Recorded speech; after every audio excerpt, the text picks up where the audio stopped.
Hello. Oh, I hate it. Why am I all the way down there? Hello.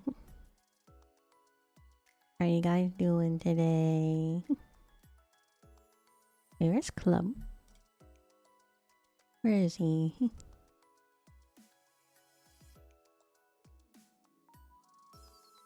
Hold on. There he is. Hi, Nicolaj. Hi, Shadowed Riot. Hope you're doing well today.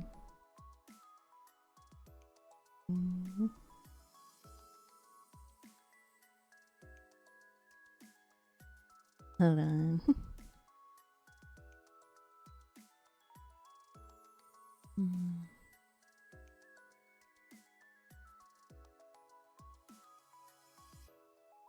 Hello. I hope you're doing well today.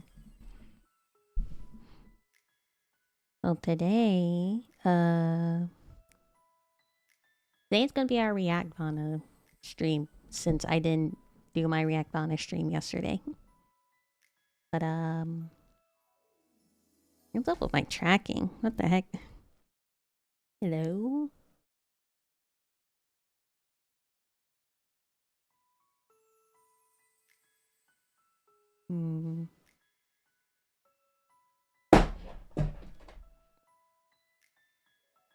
Don't worry about that.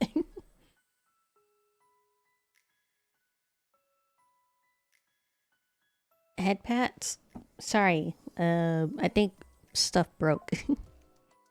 But here you go. There. Yeah, I was working on stuff, so sorry.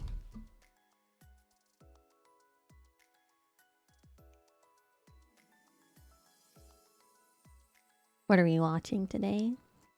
We're gonna watch another CJ video because he put out something like last week and I didn't watch it yet. And also, we're gonna watch something I've been meaning to watch. And that's been like 2 weeks. And another thing I think came out last week too.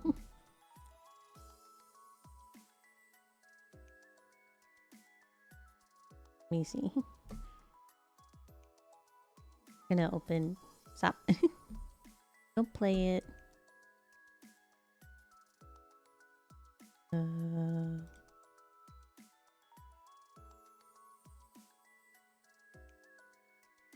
Yeah, we got like 4 videos actually. I guess it's gonna be a kind of short stream. Because I don't think they're all long videos. No. Stop. Banana new tab. Banana new tab.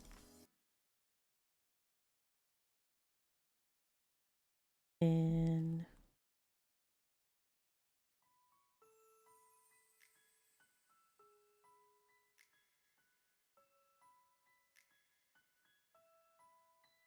okay, so yeah.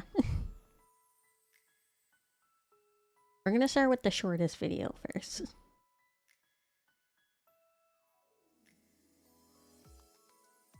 And CJ's the longest. This is like 30 minutes, so we're gonna do that one last.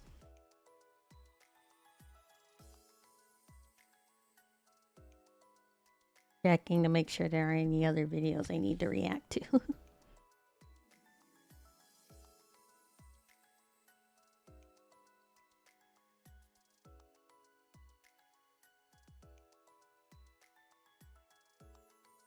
Yeah, I've been meaning to watch this video. Let's add that one.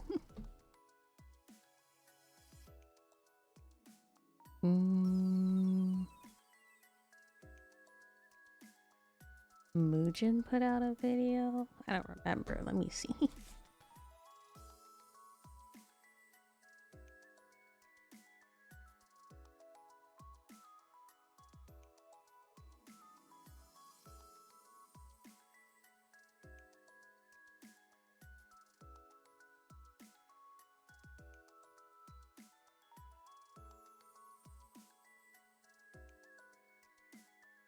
Okay, Mujin has 3 videos that I haven't reacted to yet.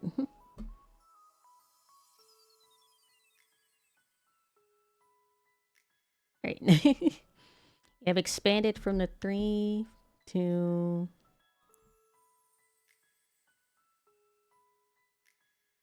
1, 2, 3, 4, 5. 5? Yeah. So let me just make sure. Good chance to do so now. You want to do Mujin now and get it over with? His is like 30 minutes. So we can do CJ's. I meant CJ. I meant to say CJ earlier, not Mujin.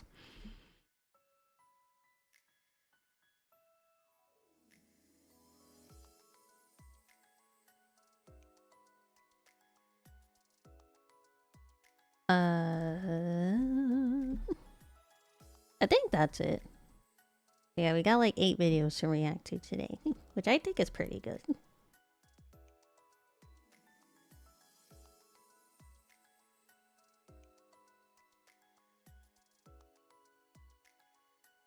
Alright, so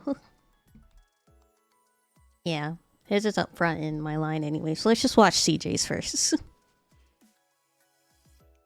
So today we have ReactVana Day. This is the day.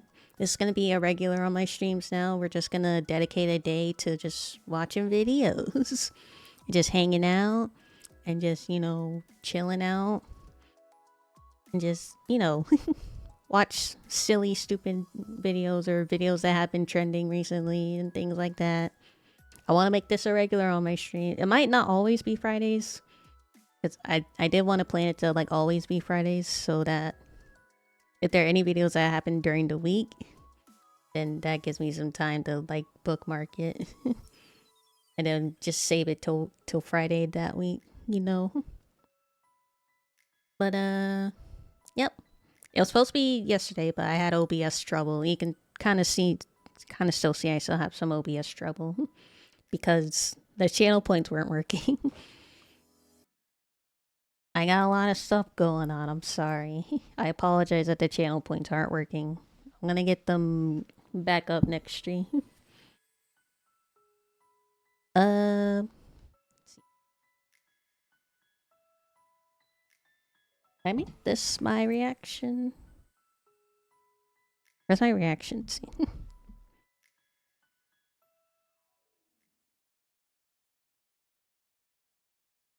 Oh,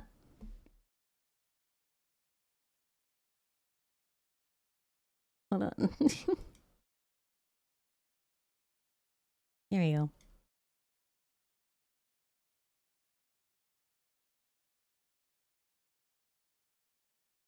I don't think it was toggled, but I'm gonna do my braid so it doesn't impede on the video.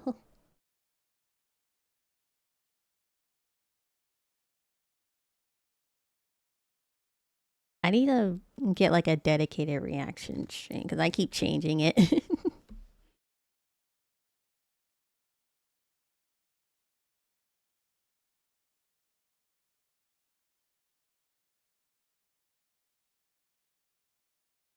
There we go. Thump, I need you to be smaller. Be small, boy. Where's... Oh, there you are. Be small. Thank you.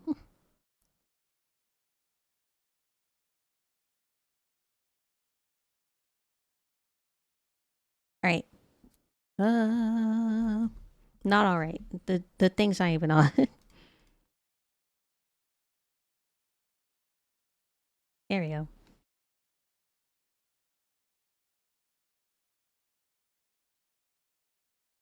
Yeah, that looks good, I think.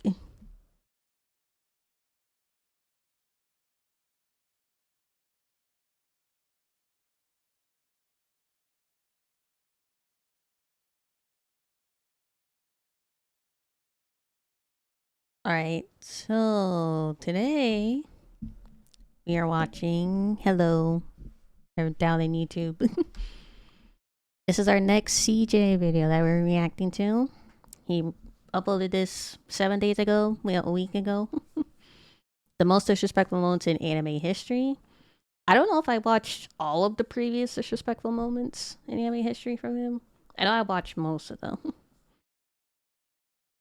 But I haven't watched this one yet, so this will be like a you know, blind reaction.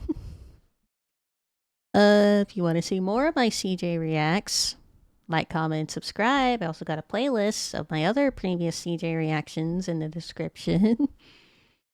Or if you want to come see me live and be in the chat, twitch.tv/Nirvana Tenchi. Alright, let's get in the video. Hopefully the audio's fine. If the audio's not fine, I'll fix it. Actually, there isn't even an audio source on here. You wouldn't even been able to hear it.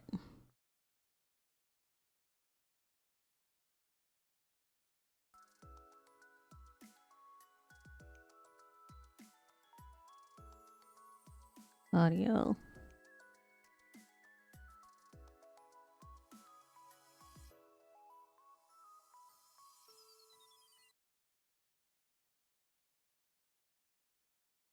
Opera audio. Good. Yeah. Watch out, watch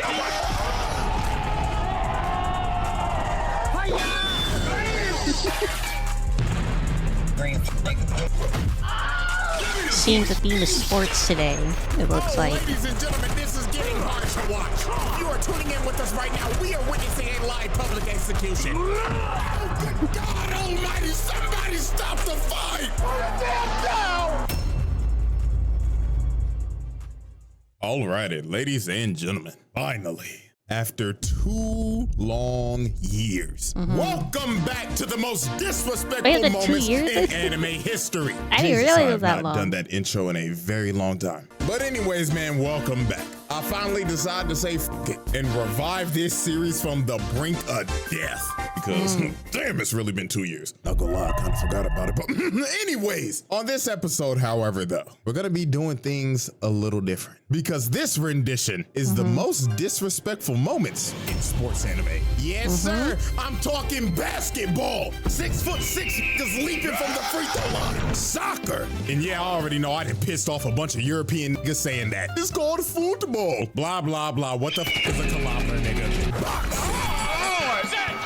I don't watch a lot of sports anime, to be fair. I think the only one I really watched to the fullest is Haikyuu.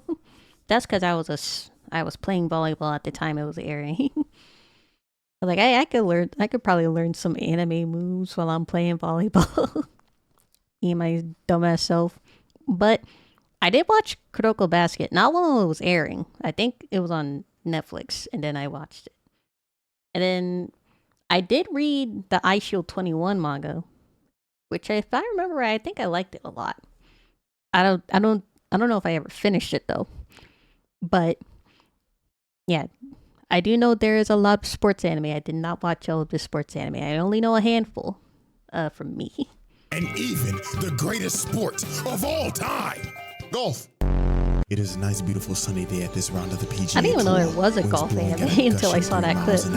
And our first player at the tee is none other than Shaniqua Bronchitis from San Jose, California. It looks like she's found her shot and she's ready to tee off. Beautiful line drive over the fairway, but the ball is dying down. Ooh, ooh, ooh. Drops right in the lake. Not and the as you Wii. can see, Shaniqua is not the Wii Sports. Aww. Kuroko no Basket is the only sports anime I ever finished. I finished Haikyuu. I don't remember if I finished Kuroko Basket. I read most of iShield 21. I don't remember if I ever finished it. not happy with herself. Just look at her. Even her fans are heckling her. Oh, Lord have mercy. Yeah, alrighty, everybody. Our first moment is none other than the greatest street ball team of all time, Jabberwock. So in the Kuroko universe, there is this team named Jabberwock that is made up of just straight YNs, and I'm not joking. Also, hold on. First of all of these, everybody in this show was tall as fuck except for Kuroko. That was his name, right? The main character. everybody in this anime was so goddamn. They were like 7 feet tall. Hi, Unga the Phantom. Hello. Niggas are only 18 years old, and half the niggas on the team look like they're pushing 30. Like, bro, Is this CJ? Yep. It's ReactVana Day. We're watching CJ.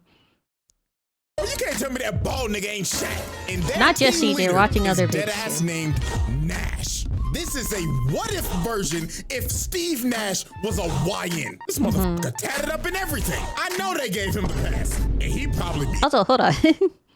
If this was in America, I don't know the sports laws in Japan, but I was assuming these guys are in high school. He wouldn't even be allowed to have that tattoo. He's spamming that shit. And that nigga most definitely Dennis Rodman. Straight back from North Korea. Also, they don't after even hanging look with like his homeboy. teenagers. They look like Jabberwock full-ass pulled up to adults. Japan to see if they was hooping or not. And I mean, they rolled out the red carpet for these boys. They was getting glazed straight off the plane. They just walking through the They're airport. literally just towering like, over those paparazzi. Look how fucking short they are compared to him. Oh my gosh. Oh my God, is that LeBron? My glorious king! That ain't LeBron, nigga. So the next day they get to the court. And they end Yeah, up just playing because this he's a tall black man, that ain't mean he LeBron. team named Team Starkey. And oh boy with the glasses right here was already skeptical. He was like, what the fuck are they feeding these motherfuckers? They are not 18. It's some bullshit. That nigga's 30. So they were gonna have a 10-minute exhibition match. Just to Those fill guys out are some of not the in high competition. school. So they tip off and Jabberwock gets the ball first. And they immediately start pushing up the court. So Nash starts putting the moves on little homie. Well, little homie gets to steal off the rip. And bro is Wait, why do you look surprised? He looked shocked he made that steal. completely shocked. He was like, what the hell? Did I just pick bro's pockets that easily? So they take advantage of this and get a nice little lay off the fast break. So everybody's cheering. But when little homie was running back, he looked back at Nash and this motherfucker was just smiling. Bro knew immediately something was off. So then the next possession, Team Starkey steals it again. And they push playing it down bad the on court purpose? with some good teamwork. And they pass it to they big. And bro posterizes Dennis Rodman. But if you take a look at Jabberwock, these motherfuckers are just looking so nonchalant right now. They were looking like Bro they did not yawned. care. So with 4 points on the board, with 9 minutes in Yeah, I think they're fucking with them. I think they're giving them a lead so they have like a false sense of security. Then they're gonna fucking trash them. 25 seconds remaining, these motherfuckers go on the greatest run of all time. So they start pushing down the court. And Nash just looks at bro right here. And he finally decided, Okay, I understand it now. this man's ball handling increases to 99. Bro, what the hell is going on? So he stopped with his arms out. And the Bro ball just is became gone. Flash He's for a just sec. Right behind him, floating in slow-mo. So he passes it with his elbow to homie on the wing. And he lets it fly for 3. Not just trash, straight up cloud on him. Niggas was shook, ain't know what the hell happened, but it gets worse. Unc right here starts pushing down the court, and he already got bro lost. So then he just smirks at bro, and just starts doing street ball shit. Bro fake passes it, breaks his neck, then he turns around and slaps him in the face. And they just laughing at him in the background, dog. So after that, bro gets Hold on. Alright, so bro fake passes, broke his neck. Then when he looked back, he hit him in the face with the ball just to just to rub salt in the wound, and then he shot on him. It's the easiest layup of his life. Next possession. Here go this nigga Shaq. Already got bro right here fearing for his reputation. I know he gotta be thinking in his head right now. If I get embarrassed like this on national TV, ain't no hoes gonna wanna fuck with me. So Shaq saw the fear in his eyes and took advantage of it. And just starts doing fouls of hell. Carrying, traveling, just doing a bunch of bullshit. Where's the referee? Had bro on skates. Then he hits him with a late Q3. And oh Lord have mercy, poor Four Eyes. Somebody yellow card him. That couldn't have been legal. He tried to D up on bro right here, but he hits him with a carry from hell, pushes to the paint, and he ends up breaking this nigga's ankles, putting his ass on the ground. Oh my God. And then he emoted on him.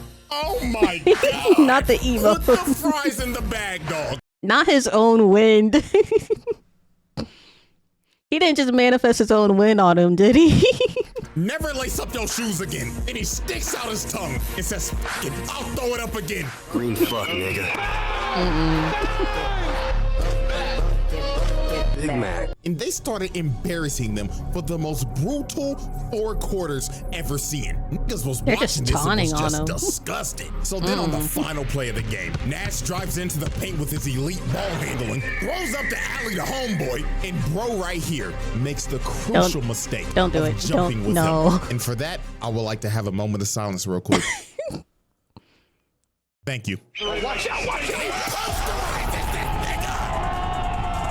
Look at how much tall he jumped so much higher than him. You weren't gonna make it, bro. I'm so sorry. Damn! Took them so hard that we played 2 different times. And at the end of the game, the final score was a whopping 86-6.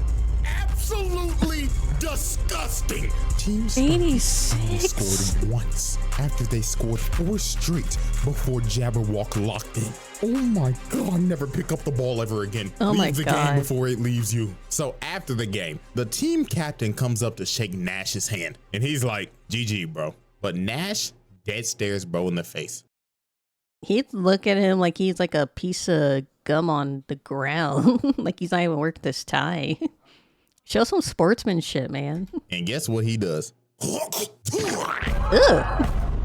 He just spit on bro's hand. Zero respect at all. And then he has the craziest post-game interview of all time. I'ma translate this at 50% accuracy. I would just like to say, all y'all niggas are trash. He didn't say that.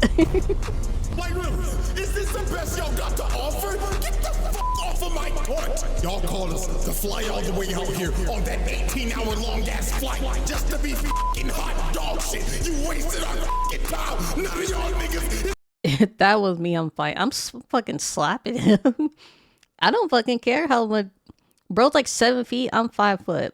Still, if he spat on my hand like that, I'm gonna fucking slap him. I'll get a step stool if I need to. I'm gonna get up to his level. I'm gonna fucking slap him in the face with the hand that he just spit on. He's making the fucking league. Yeah, say something, monkey. Oh my God, bro. Didn't I tell this nigga to chill out saying monkey? Slap him with the hand he spit on. And you know what? One more for the one time. I just said that. This nigga is trash. Now you see, me personally, I'm swinging. You're not about to spit on me after embarrassing me on national TV and telling me to put the fries in the bag. No, bro. And they're just standing there in shambles knowing, oh my God. Gotta give that. Exactly. Exactly. You got it. It's an eye for an eye, bitch. You don't spit on my hand, I'll spit on your fucking face, bitch. With us no more. Alrighty, ladies and gentlemen. Moment 2. Super-powered putt-putt man. Ladies and Putt-putt? gentlemen, never in my life Golf? did I ever think I would be talking about a golf anime. But the shit that we are about to see is just I didn't even know there was a golf anime, honestly. I've never heard of a golf. I've heard of the horse racing anime with the anime horse girls. I heard the ping pong anime, which I heard was good, but I didn't watch it.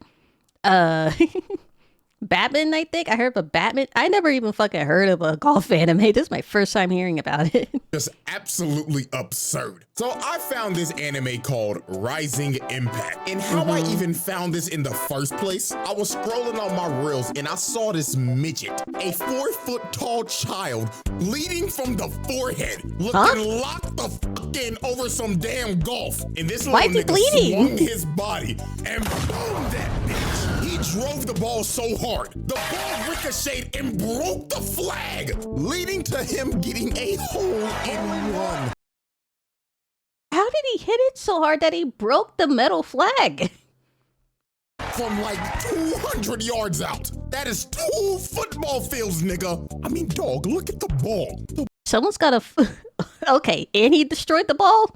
Someone's got to put math on that, okay? How... First of all, did he hit that ball at the fucking speed of light? Because there's no human way that he hit the ball so hard, he destroyed the ball when he hit it, and he broke the metal pipe in half when the ball hit it, and he hit the home run. ball Not is home run, hole in one. That bitch is dead, ripped open and everything. Good God! And this little nigga was just standing there locked up. I watched like 5 episodes of the baseball anime once. I don't remember its name. Tribe 9, probably. I know there's another baseball anime, but I don't remember the name. Fucking with no emotion. So me being curious, I decided to watch the whole thing. I don't know why, but I ended up witnessing one of the most disrespectful things a nigga could. Oh yeah, I wonder if Blue Lock's on here. Specifically Blue Lock season 1, because I remember some moments in Blue Lock season 1 that were kind of disrespectful. I didn't watch season 2 for obvious reasons, but I might. But I wonder if Blue Lock's in here at all. Possibly do. So there was a massive tournament that was happening, and these 4 ugly ass niggas was talking some crazy shit. This little ugly ass gremlin, big back 4-eye bitch. This big donut lipped light skinned Mr. Popo with a buzz cut looking ass nigga. And look at his zest. Tribe 9's a baseball anime? Yeah, it is. I know it's questionable, but Tribe 9 is a baseball anime. The anime came first before the gacha game. It's the ass Abraham Lincoln. What the fuck is this, my nigga? Is this supposed to be a beard? Because it ain't bearded, nigga. Also, Tribe 9 had like quite a few notable voices. I remember specifically Tribe 9 had Corpse Husband as like one of the villains voice acting. Got a chin strap, but it ain't on his chin. Like, bro, cut that shit off and restart. And this dude just looks like a generic high school bully. He got the whole college frat boy starter pack look. So while they was yapping, this femboy demon comes behind them. What femboy demon? He looks so innocent.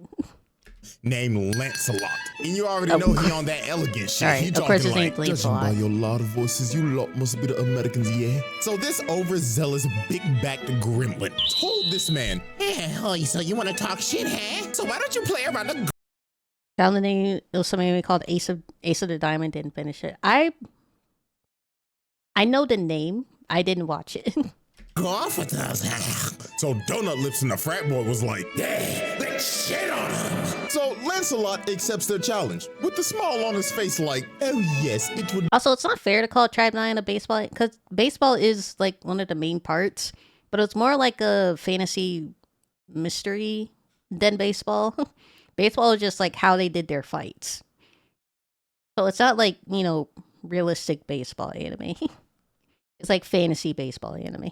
Be lovely, but little did they know they were about to get clipped and put on ESPN top 10 plays. So later on, when they get to the hole, the ugly quartet is already planning to cheat. Big Back Gremlin grabbed Donut Lips and told him, take your fat ass all the way over to the green and make sure that nigga shit doesn't go in. So the 2 stooges run all the way to the green so they can fix the game on some Kansas. I don't watch a lot of golf, but wouldn't there be like referees or somebody stopping them? City chief shit. So the first one to go up is Zesty Abe Lincoln. And is that motherfucker wearing booty shorts on the golf course? Alright, Abe. So he hits a nice shot. I mean, show off them thighs, man. Don't dog on his booty shorts if he wants to. I can't say it without not laughing. Usually, and I don't know for Japanese golf, but usually in American golf, there's like a whole, there's like a whole crowd of people watching.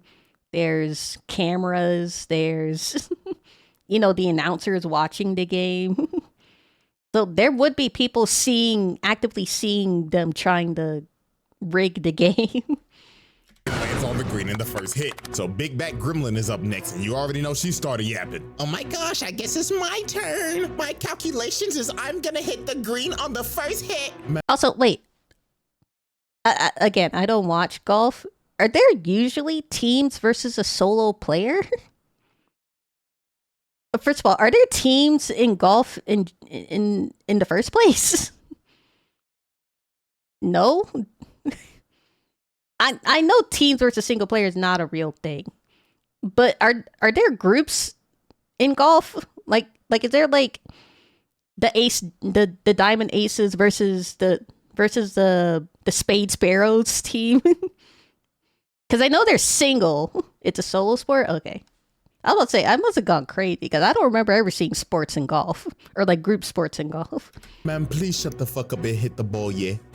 Him and this whack ass British accent. So she lines up her shot, and she hits hers, and surprisingly, it was a good hit, landing very close to the hole. This gremlin may have one of the worst builds I've ever seen, but she hit that motherfucker though. So it was finally time for Lancelot's turn. And guess what this man does? He pulls out a putter. So obviously the ugly bastards are like, wait a minute, are you throwing?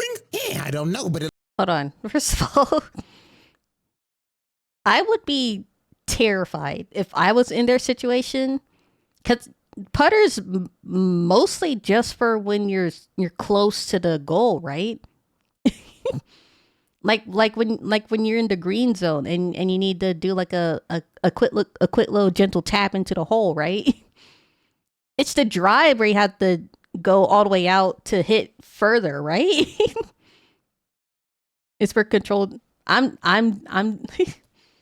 sorry if I sound stupid. I'm sorry if I'm asking stupid questions. I'm basing my golf knowledge off of Wii Sports, okay? So, yeah.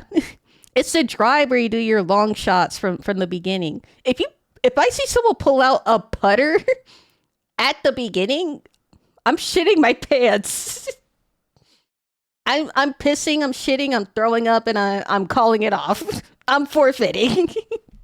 It looks like free elo to me. And this man is really set on driving this bitch 150 yards with a putter. Now, I know a lot of people don't know a lot about golf, but everybody in their right mind should know. You do not use a putter right here. No. You use a putter when you are close enough to hit it in the hole. So if I had to explain this in like football terms, chucking up a 100-yard Hail Mary into quadruple coverage and praying to God your receiver somehow comes down with it. That is how insane this is. So this man just walks up with no fucks given, lines up his shot, and booms it.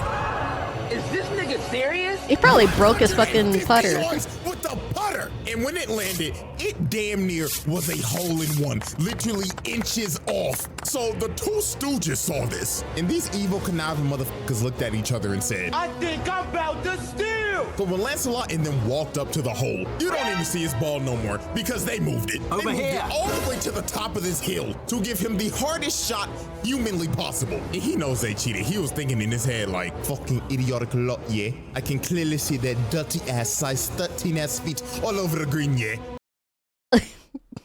Okay, ignoring his accent. Again, there would be people actually seeing them moving the ball, so they would be disqualified on the spot. But I forgot what I was gonna say actually.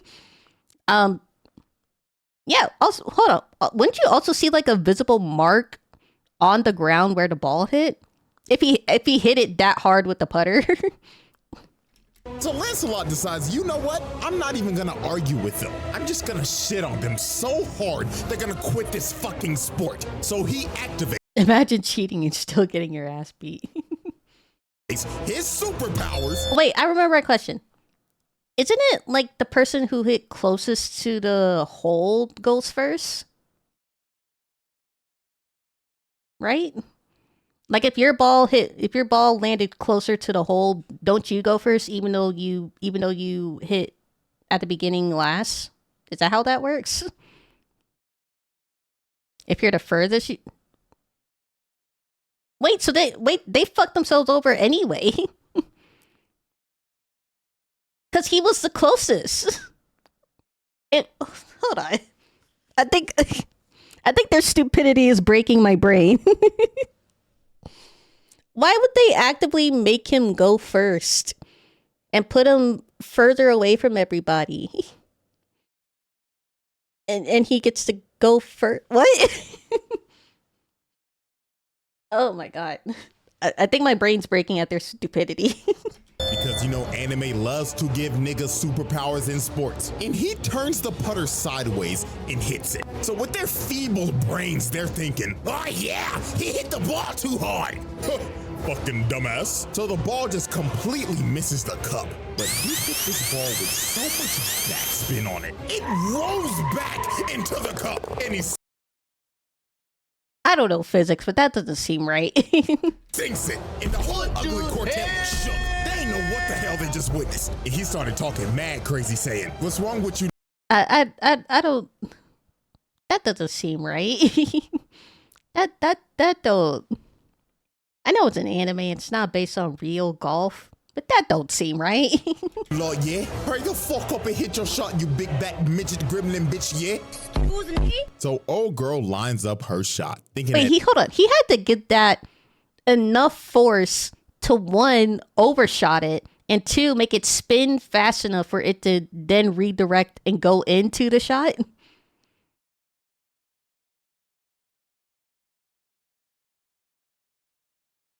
I don't know enough math to math that out.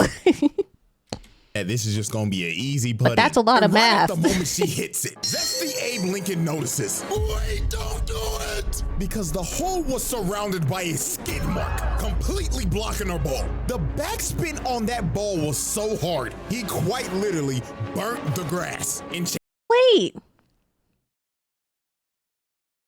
That's a lot of math.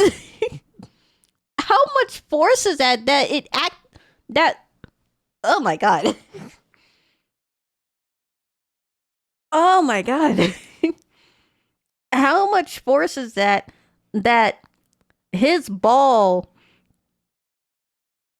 actively dug like a trap into the grass and didn't lose any of its momentum or its spin? That is so much math. Changed the whole lay of the land. So after she screwed up, Senior Booty Shorts is like, huh, what an amateur mistake. All you gotta do is just hit the ball a little harder.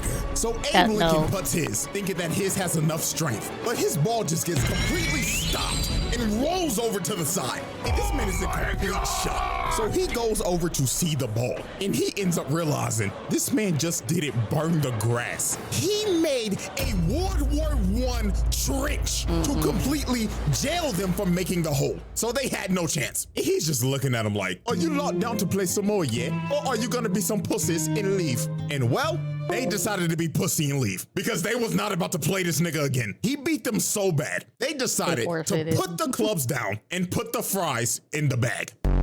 All right. Moment 3. The humbling of Blue Lock. Yay, Blue Lock! Blue Lock. Probably the most disrespectful sports anime of all time. And I mean, there's multiple moments to choose from. From Isagi straight up bullying Baro, making the king feel like a peasant. And I know y'all seen that one translation of this moment.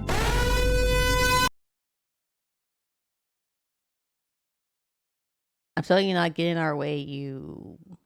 Not very nice word. Yeah, it's wild. I mean, we can even go back to the first episode. Y'all remember bro right here? I thought he was gonna be the main side character. But no, they said pack your bags and get your sorry ass out of here. You're washed and your career's over. Shit, I don't even remember bro's name, if he even had a name. And I mean, we can go on about Blue Lock for a minute. Hell, if I make another rendition of this that's sports, I'll probably have more of it in there. But today we are focusing on the humbling of Blue Lock. Because these World 5 niggas cooked them. Okay. 3 of them, I can't speak. 3 of them, the 3 in the back, you can realistically say are in high school or middle school or whatever grade they were in when they were doing this thing. I forgot. The 2 in the front, that guy just has a full-on beard and mustache. That's just Jesus right there. That's a whole-ass man. No way you were in high school. And you can kind of make an argument for the second guy in the front. You can kind of see him being in high school. Maybe skip the grade, but Jesus up front right there, no way. Them so bad, it had to make them rethink their careers. So how this even happened? This man Ego decided to give Blue Lock a test. So he decided, I'm gonna bring in the all-star team. So he got straight. Oh yeah, that's right. They were adults. Never mind. I'm stupid. I forgot. Demons from around the world to just cook them. And these dudes are based off of real players. Like, I'm not even a soccer nigga, but I am 99% sure that nigga is Mbappe. Like, that's a given. So the moment they got in there, they was already talking shit. And they was saying it in English, so they ain't know what the hell they was saying. Bro with the dreads was like, oh my God, they're so puny. They look like pretzel sticks. That's an understatement, mate. It looks like they haven't hit the weight room in their fucking life yet. Oh my God, guys, I think they're talking shit. So Rin was the only dude who knew English. So he walked up to him and brought that same energy, staring him down. Was one of these characters messy? Am I thinking of the right guy? Is he soccer? I don't remember. I feel like there would be a messy character in here. I don't remember. I'm like, you think this is a fucking joke, huh? I'm gonna beat the dog shit out of you so bad. Soccer. I'm gonna I make don't your remember if he old was ass in this retire, show. and you can finally Or at have least the time reference. to I don't get a remember. fucking retwist. Man, you talking reckless, pussy bitch nigga. I'll beat your ass right now. So before a fight breaks out, I don't think any of them was messy. I don't remember, honestly. they had to break it up because that boy Rin was talking reckless. But sadly, my dog was about to get humbled. So the whistle blows and Blue Lock already gets off to a quick start. Bro right here ain't paying the game no damn attention. So Bachira just puts the moves on him. He ends up dribbling down the field, passes the ball to Rin, and he drills that hole in, scoring the first goal. So you see this and you gotta be thinking, okay, they got it. I gotta rewatch Blue Lock. I'm sad at the season. I didn't even bother watching season 2. I gotta rewatch Blue Lock season 1 because I really enjoyed season 1. Chance. They scored in the I gotta first read the minute. manga. They like that. This just must be a fraud-ass all-star team. But man, oh man. They basically just gave him a make-a-wish point. Because from here on out, it was just straight belt to ass. They blow the next whistle. Isagi comes and tries to D up on Mbappe. But he dead stares bro and tells him, let me show you why they offered me Damn, he gave him a hard $1 stare. million contract. Oh, zooms past Isagi in a heartbeat.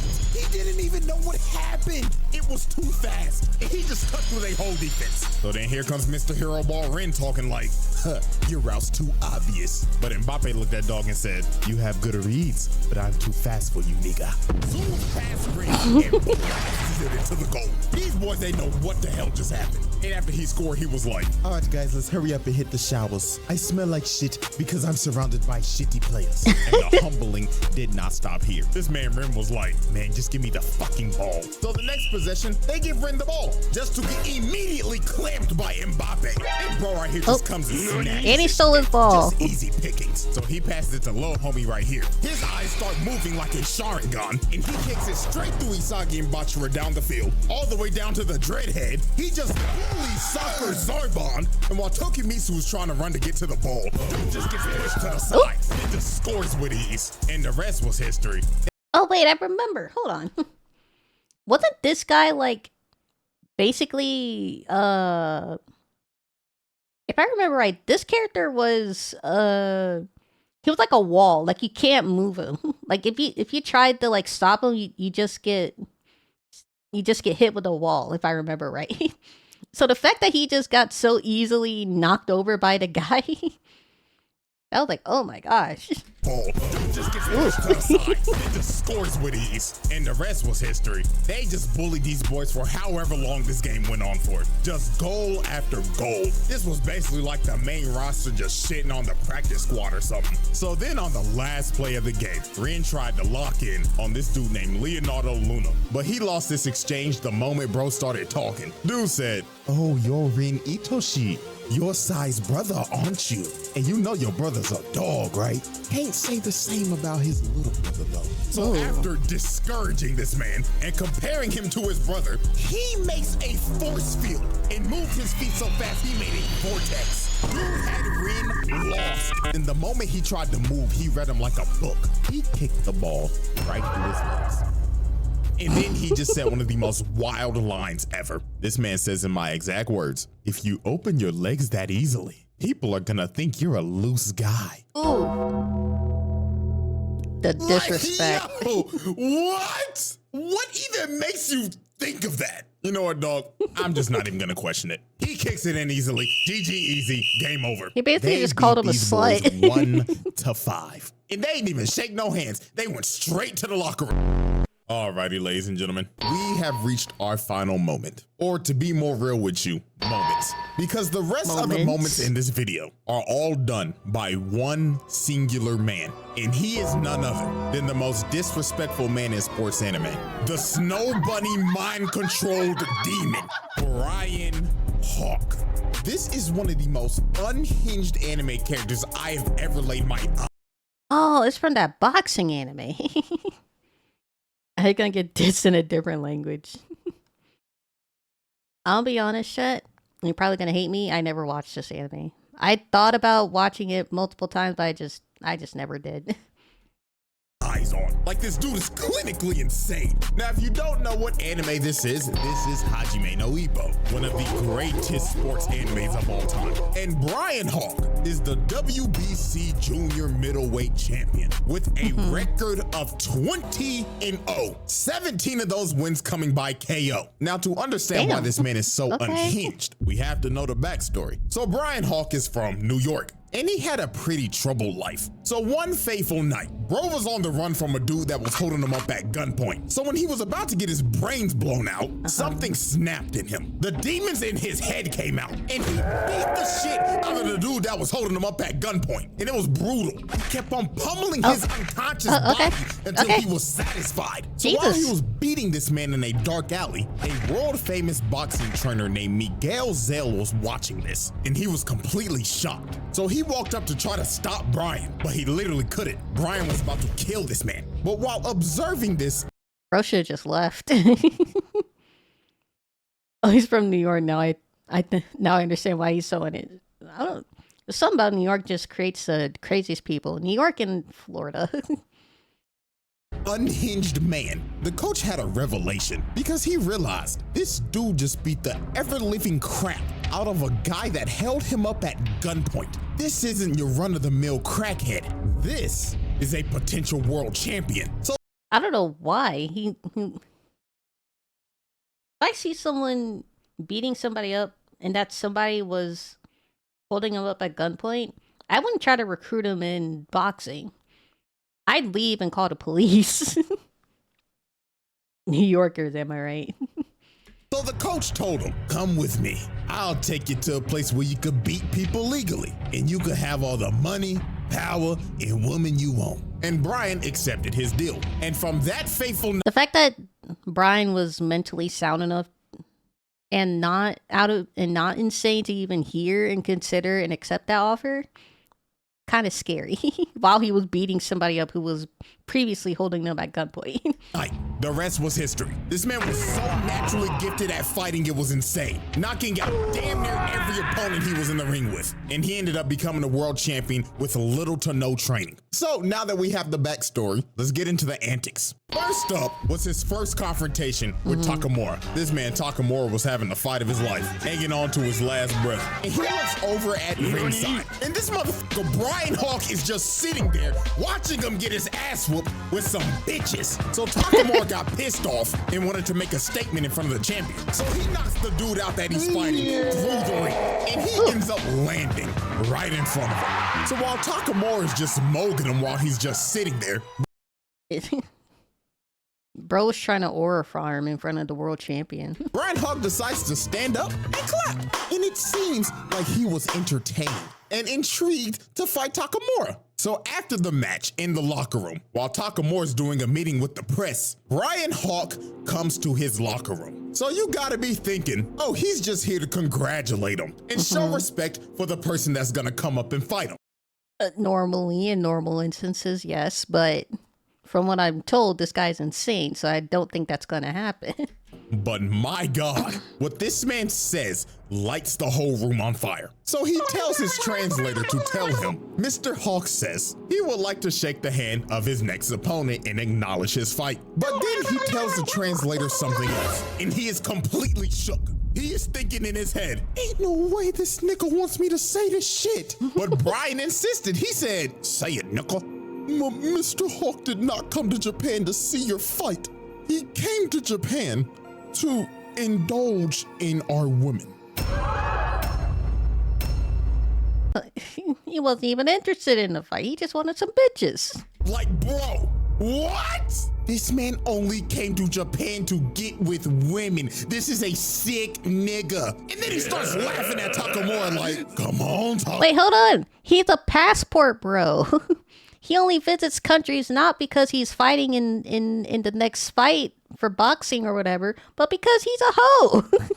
Takamura, where's my handshake at, nigga? So Takamura was not about to take this disrespect, because he just disrespected him and his whole country. So he goes into swing off, but he stops his punch. Probably with not one wrong. hand. Had the whole room in disbelief. Stopping a grown man's punch with one hand is absurd. And then after this, he says, oh yeah, that's a nice firm handshake. So then he walks away. And when he opened the door, his hoe's already waiting for him. And he just laughing his ass off, heading to his hotel to do some cheek crushing. This man is insane. And this is just the tip of the iceberg. So now we move into the second moment of his. And there's no other way to describe it than this. Snow bunny mind control. So this man flew into Japan from America for Fight Week. And he brought his entire harem of bunnies. And look how he's posted up with them with the tongue out. Oh my God! I'm working on a snow bunny crisis self-treatment manual for black. I don't know about her. She seemed into it, but if a guy licked me like that, I would punch him. I'm like, get your nasty ass fucking tongue off my goddamn face. And don't fucking lick me ever again or I'm gonna bite that fucking tongue off. Blackmails. So now it's time to look at the full effect of the Snow Bunny mind control. So Brian was having a public sparring session where the whole media and public could come watch. So during this session, he was just getting his ass beat. He was giving no effort and not trying at all. And he was just saying shit like, ow, he got me. And then in the middle of the session, he just says, oh my God, coach, he's too strong. So Coach Kamagawa was there to scout him out. And he was just watching this like, are you kidding me? This is fucking useless. Look at him, he's not even trying. So they end up leaving. But while they're leaving, the brigade of snow bunnies arrive at the gym. And literally 5 seconds later, you just hear a boom outside. So they're like, what the hell just happened? So they run back in the gym and all they see is blood on the mat. His glove drenched in blood. And he starts saying, well, goddamn, what took y'all fine asses so long? Had me bored than a motherfucker. And you just see his opponent knocked out while bro's just laughing. He actually looked like his head's been decapitated. It kind of just looked like he just fucking killed a man. Hysterically. This man did not lock in until his hoes arrived. And he knocked him out as fast as possible so he could get it over with and leave. And then he says, bitch number 2, come on and kiss a nipple. And he just starts smacking up on Shorty. Oh my God. Like I said earlier, this is one of the most unhinged characters I have ever seen. But if you didn't think he could get any more disrespectful, we get to the press conference. So the day before the fight, they end up having a press conference. And this press conference went down exactly like what you would think with a person of this caliber. From insulting reporters. Mr. Hawk, the world would like to know, what is your game plan going into this fight? Man, shut your bitch ass up. Nigga, nobody asked you that a bitch ass thing. You better shut the up or I knock your head off your shoulders. Oh my God. And literally telling Shorty right here, baby, you can ask me more questions in my room tonight. Room 69, if you know what I mean. Hell no! And then when him and Takamura face off, he decides to give him a little uppercut. So Takamura gets pissed off and he's about to swing on Dog, but they end up holding him back. Coach ends up grabbing Dog by the collar and cussing him out. And Brian just looks at him, and you can probably guess what he did next. He's Bro just assaulted an old man, and then he starts cussing everybody out and says the wildest line ever. And I quote, you wanna beat me, huh? Then bring me all of your women. I'll give you my genes. I'll spread my you-know-what throughout this country. And in 20 years, Japan will be crawling with world champions. I'ma say it again. One of the most unhinged characters I have ever laid my eyes on. Now it's time for the final moment. Fight night. The way Brian Hawk fought this man Takamura is going to make your jaw drop. From the moment Brian Hawk made his entrance, the disrespect started. Because when bro got in the... Why is he wearing full-ass armor? What the fuck? ring and took off his entrance armor. He was wearing Takamura's merch under it and stared him straight in the eyes and just ripped his shirt to shreds. He was trying to push every button possible. The Crowd disrespect. booing and everything. They hate this nigga. And before the bells How is he a world champion? He don't even show proper sportsmanship.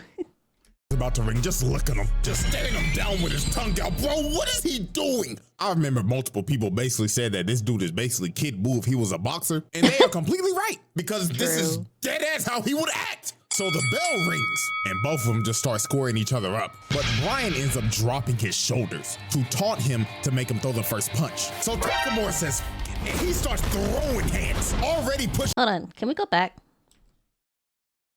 When he did that, like, dropping his shoulders and like moving his arms, that kind of reminded me of that moment in Baki when he was fighting the old man that had like the whip arms. Right, because this is dead ass how he would act. So the bell rings, and both of them just start squaring each other up. But Brian Yeah, when he ends did up that dropping his and he shoulders started to doing taunt that, him it to reminded make me him of throw the first Baki. punch. So Takamura says, and he starts throwing hands, already pushing Ro back into a corner, just raining fire on dude. But this, of course, was a trap, because when Brian saw the opportunity, he grabbed the rope, the life out of him, and this is where he just started showing out. Bro hits the motherfucking Steve Fox duck and counters him again. He gets him in the corner and starts teeing off. Left, right, left, right, left, right. Oh my God. Throwing shit like a wild animal. Holy So when Takamura finally got out Jesus. the corner, he tries to throw a 1-2. And sends his head to the stratosphere. And this is when Takamura realized this dude has no boxing fundamentals at all. He is just so naturally talented at fighting that he could do whatever the f he wanted to and get away with it. No, I think there are rules. I think there are rules. I don't think he can just do whatever. Look at him just weaving everything, dodging every punch. Then he got in close on him, tricked him with a feint, and crushed his soul with his left.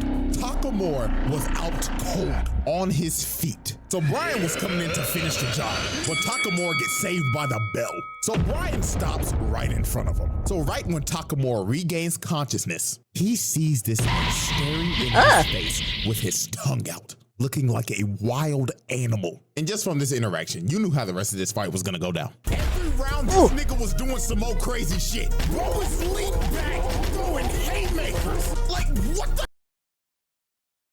I vaguely remember it's against the rules to grab the rope like that. That's the thing. He isn't cheating. He just can't read crazy. I don't know anything about boxing rules. The only thing I know about boxing is Wii Sports Boxing and that one Jake Paul and Mike Tyson fight that I watched and was incredibly disappointed in. I don't know the rules of boxing. What the hell is happening? Dude really hitting him with the... And dog, this entire fight, every time Takamura got the upper hand, he just get countered. Oh my God. Time and knocked down. Then after he would stand back up, he would just get him on the ropes, throw about 50 haymakers in a row, and hit him with the night, nigga. Ooh! I swear, bro, when I saw him hit Takamura with this haymaker of doom, I thought it was over. Did he just knock him into the ground? Bro was standing over his body and emoting too. But he ended up standing up after this. But he was not conscious at all. He was literally walking in the ring unconscious. If this is real life, the ref is stopping this shit. Because this just got ridiculous. Niggas was really witnessing murder on live TV. It was rinse and repeat. Every time he got up, he would get put on the ropes, eat about 60 haymakers, and get his ass dropped by a mean-ass left hook. All right, to be fair to the referee, I would not get in between this man and his fight. If I was a referee in that moment, I'm like, okay, I'm just not even. You can't see me, but I got I'm holding my hands up right now. I'm like, oh, and Jesus Christ, I'm not getting anywhere close to him because I don't want to catch that fade.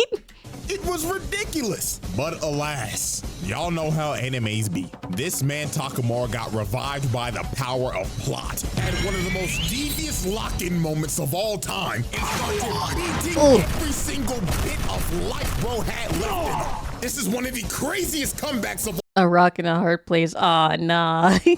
all time. But what ended this fight was the last exchange. Takamura's going in for a mean left hook, but Brian sees it and leans back all the way in that signature position, and his eyes are bloodshot red, ready to kill. And Brian is thinking in his head, I knew I wouldn't lose to this plot bullshit. Night. Bitch ass nigga! So Brian hits Takamura, and it looks like the end. But unfortunately for Brian, the last punch he threw had Stormtrooper aim. It grazes Takamura, missing his chin, and bro knew it was over. Oh, shit. Ooh. He gets his face drilled into the ground, hitting him so hard he replayed 3 different times. And that was all she wrote. Done deal, he was cooked. No, I'm gonna be completely real with y'all. Brian Hawk look, he got robbed. Like, if we being for real, this fight should have ended like rounds ago. Like, True. He should have died rounds ago, actually. What was his name? Takamura? He should have died. Like, no way you're getting that many headshots and you're not dying. he slept this nigga Takamura twice. Like, ref, be for real. What the f are we doing, my nigga? Like, your license needs to be taken away. But hey, you know what? Again, to be fair to the ref, I'm not getting in between Brian and whatever he's fucking fighting. If he's really fighting that like that. I'm not doing that, to be fair to the ref. I'll sound Takamura, because you had to knock that out after all the disrespectful shit he did to you. And after this, Brian Hawk retired. And I'm not joking. The nigga never fought again. Ref was scared. Exactly, I'd be scared too. More apparently gave this man PTSD. So he quite literally made bro put the fries in the bag.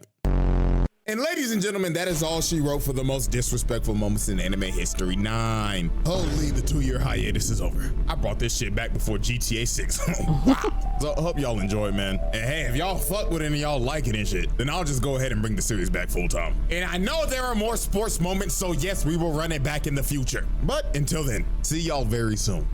The only disrespectful sports moment in Blue Locks other than season 1 is literally like the last episode of season 2. Because ain't nothing disrespectful happening in that PowerPoint ass anime from season 2 up until the end. All right, we have that one. I think Rock Lee's still my no.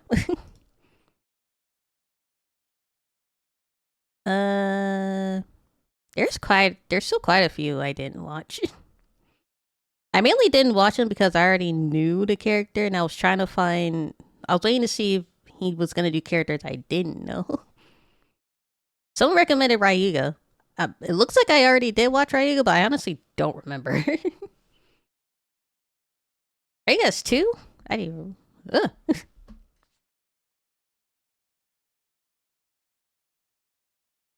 I think someone else recommended a Doflamingo one. Apparently I already watched it. I don't remember if I have my reaction to it though.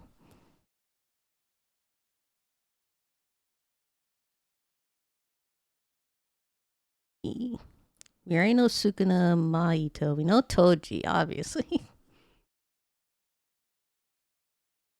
Ryuga's a good one. I don't remember if I... It says I did, but I honestly don't remember if I did.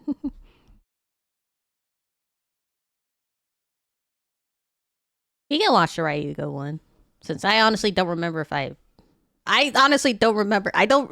It says I did. I don't remember, honestly. But a little backstory, just to let you know. I know of Ryuga. Beyblade, Metal Fury, Metal Masters, and Metal Fusion. The entirety of Metal Saga of Beyblade is like my favorite Metal Saga. So I already know Ryuga and his goddamn shenanigans. So don't be fucking mad in the comment section that I already know about the character because I happen to be cultured and watched Beyblade Metal Saga when I was like fucking 10 years old or something, or however, whenever this show fucking came out. So this man charges up a Gallic gun and just yells at her, "Enjoy retirement!"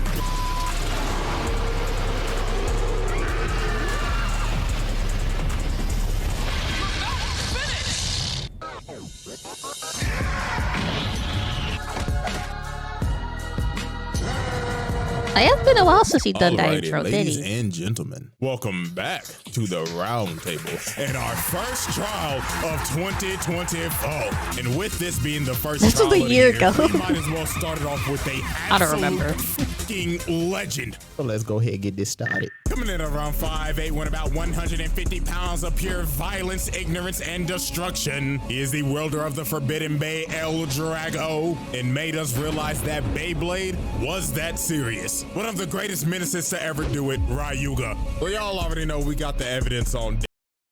I don't know if anybody else here knows of Beyblade Metal Saga.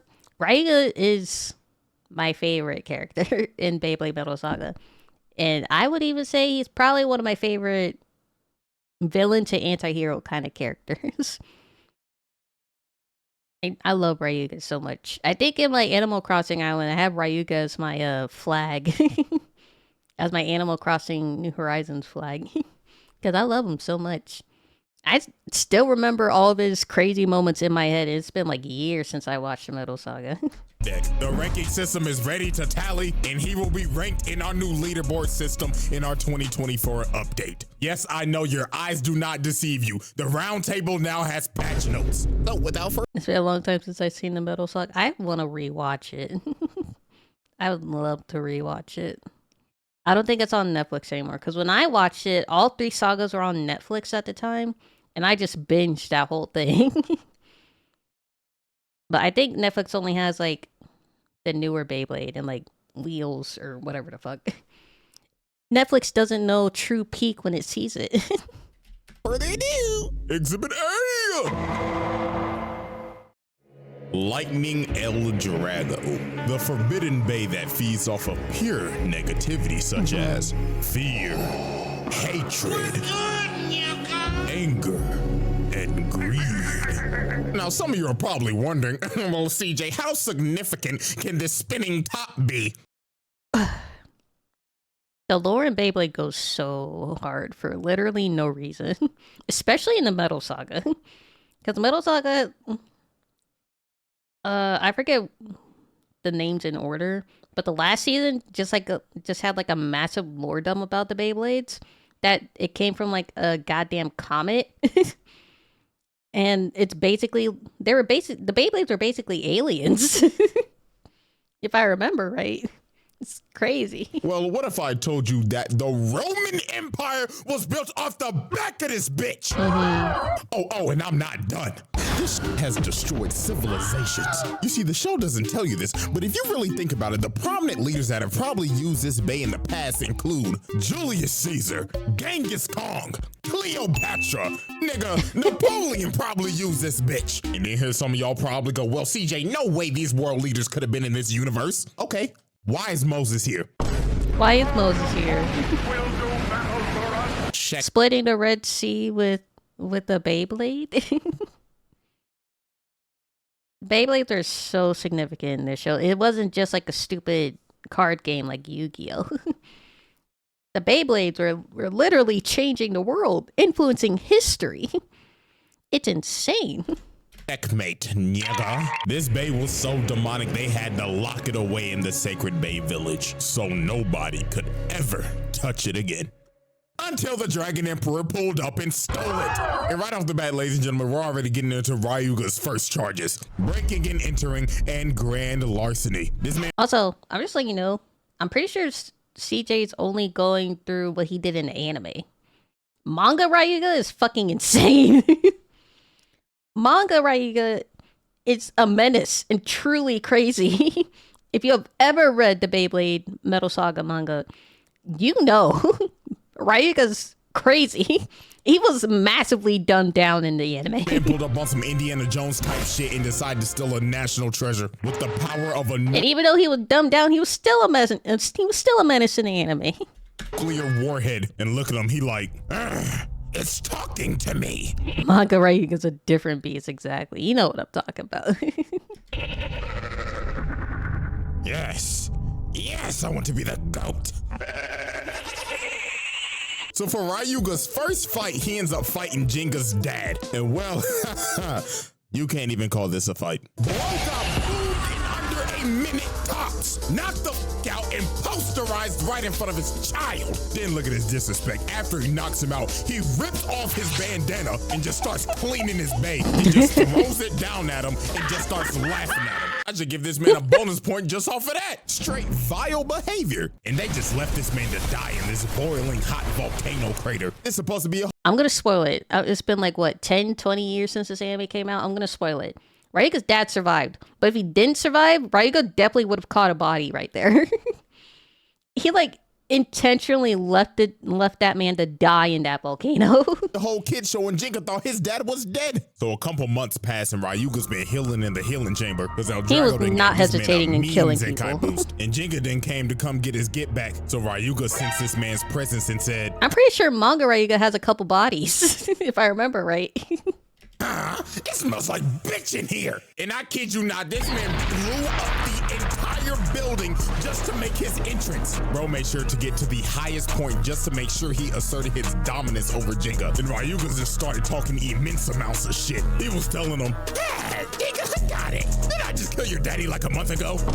Wow, man. Oh, come on. That was uncalled for. So after Ryuga talked shit for a good 5 minutes, they end up having the whole base stadium come up out the water so they can battle. But here's what actually makes this fight just wild. So at this point in the series, Jinga has pretty much washed everybody. This man's like a good 15-0 right now, straight undefeated. So Ryuga basically had to show him who was the fraud and who was the GOAT. Cause this nigga Jinga got The GOAT, literally, because his Beyblade is literally the manifestation of Satan. El Drago is quite literally the Satan of this universe. absolutely annihilated. I'm talking like straight. Well, actually, that's not true. Nemesis in the final season is the Satan of this universe. El Drago's like the Lucifer of this universe. Embarrassed. Bro was getting knocked back multiple times. It got so bad, this man Doji just started glazing Ryuga the whole fight. Oh yes, Master Ryuga. Look at how so elegant and so graciously El Drago spins to the left. Oh, so splendid. He spins to the left. Left-handedness. The devil's hand. I'm sorry. The reverse rotation just takes my breath away. Oh my God, bro. Is dick riding all you do? No, I'm saying, you literally got that nigga dick in your mouth right now. I see it. And this fight just kept getting worse. Look at him, juggling his shit, cracking the nigga shit. Had this man Jinga on his knees looking like he about to pray for forgiveness. And while Jinga's on his knees, Ryuga basically told him, wow, man, you are ass. You might be more ass than your daddy. No wonder your mama left y'all. Ryuga was so disrespectful in the anime too. Especially in the first season. Ryuga just be talking mad shit. It was so funny. That's why he was my favorite. He just didn't hold back at all. What did you say, nigga? You should kill yourself. Oh, this man Jinga got mad as hell, bro. Got a whole rage boost. But this is where Jinga shot himself in the foot. Because the angrier you get, the more power El Drago gets. Because El Drago's just going to absorb it. And you see, this makes a perfect duo. Because Ryuga is a troll. So the more he pisses you off, the more power he gains. So this fight was basically wrapped up. Bro shoots a Gallic gun in the air and pile drives this man's bay into the ground. And it was all over. Pegasus cooked. Jinga cooked. Also, Ryuga just made the craziest faces in the anime. He was so funny, even though he was so crazy. Doka about to make a bag because she knows she's got to repair this man's bay. And ladies and gentlemen, this was just a start of the destruction. Because I'll be honest with you, that was just a prologue for this video. Now we are at Exhibit A, the greatest tournament run of all time. Ryuga's Battle Bladers run was something special, I'll tell you that. But before the tournament even started, look at his training regimen. This man has a total of 40 niggas surrounding him. And they have all been trained to master their bay type. So these are not your run-of-the-mill scrubs. These niggas are elite. So all 40 If they're elite, why do they have NPC faces? of them shoot at him. And this man shreds every single one of their bays. And after he shredded them, he wasn't even finished. Bro said, nah, nigga, I ain't done yet. And sent every single one of them into the vortex. And just like that, this man just racked up 40 bodies. If this wasn't on Cartoon Network and this wasn't rated PG-13, he definitely would have caught 40 bodies. he if this was on Adult Swim, he definitely would.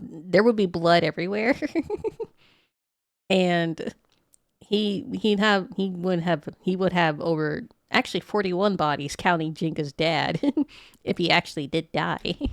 Now, I know some of y'all gonna be like, come on, CJ, they're not dead. Nigga, be for real. No human being is surviving that. I don't give a shit if you're Prime Tyson or fucking Houdini. You're dead. This man's foot is gone. That nigga is amputated. So yeah, argue with a wall. Kill count up to 40. So now it was time for the qualifiers. And you need a total of 50,000 Bay points to make it to the tournament. So how did Ryuga rack up all these points? Simple.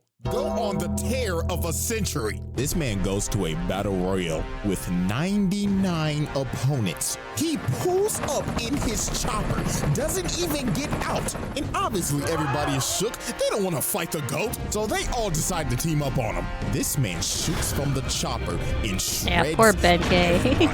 Benkei was in there. This man soloed the whole lobby. This man is the GOAT. This man deserves all the glaze, all the dick riding. It don't matter. This man's run was so legendary. It was on ESPN more than Taylor Swift. This is Sports Center. Breaking news, this just in, Ryuga is going on an absolute tear right now. After recently defeating 99 bladers at once, and just moments ago blowing up the entire stadium, we now have to ask the question, is Ryuga... Bro was literally, single-handedly, he was causing the economy to collapse, because he just... Wherever he goes, destruction follows. They have to pay to repair all these stadiums after him. The GOAT? Joining me now is not Skip Bayless and not Shannon Sharp.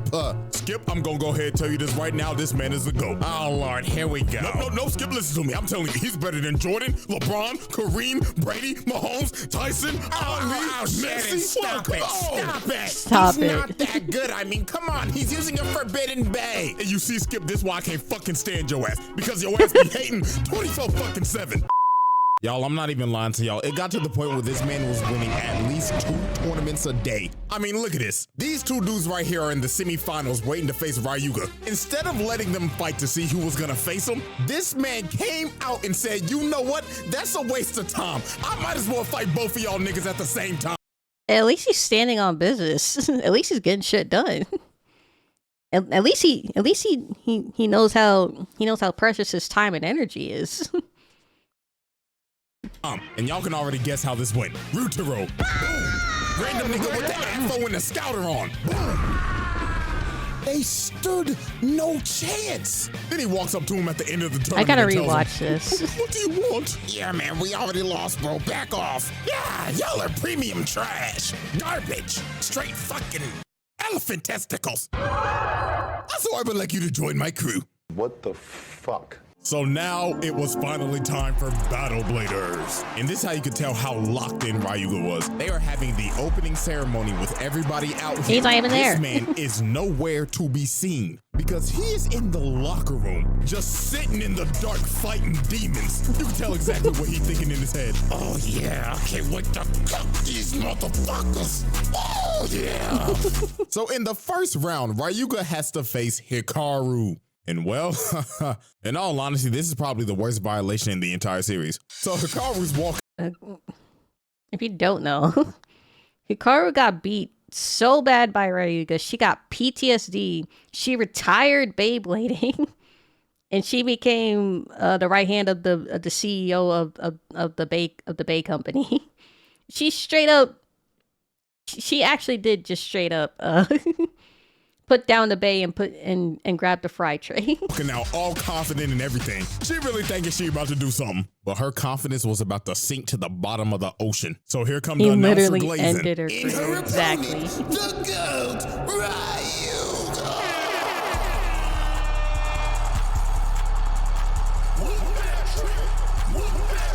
Send him to Cancun, Ryuga. Yeah, fuck that bitch up. I bet the whole house when you my glorious king. And look at this man walking out. Straight aura. I don't know about y'all, chat, but I'd be in the crowd cheering for Ryuga as well. If I was there, I'd be too afraid to even step up. I'd just be one of his fanboys. This girl I'm like, was fuck her up, shaking in Ryuga. her boots. Nigga, she was scared to even pull out the babe. But Ryuga did not care. Bro said, come on, bitch, time to dance. So they start in 5 seconds to the fight. He already cooking her. So then he ends up telling her, for having the balls to fight me, I'm gonna send you on an all expenses paid trip to Cancun. So this man charges up a Gallic gun and just yells at her, enjoy retirement, bitch.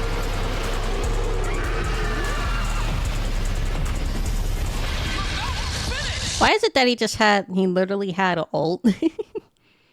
I think a lot of characters. Wait, actually, for the entirety of season 1 and season 2, I think Ryuga's the only one that ever had like an ult animation.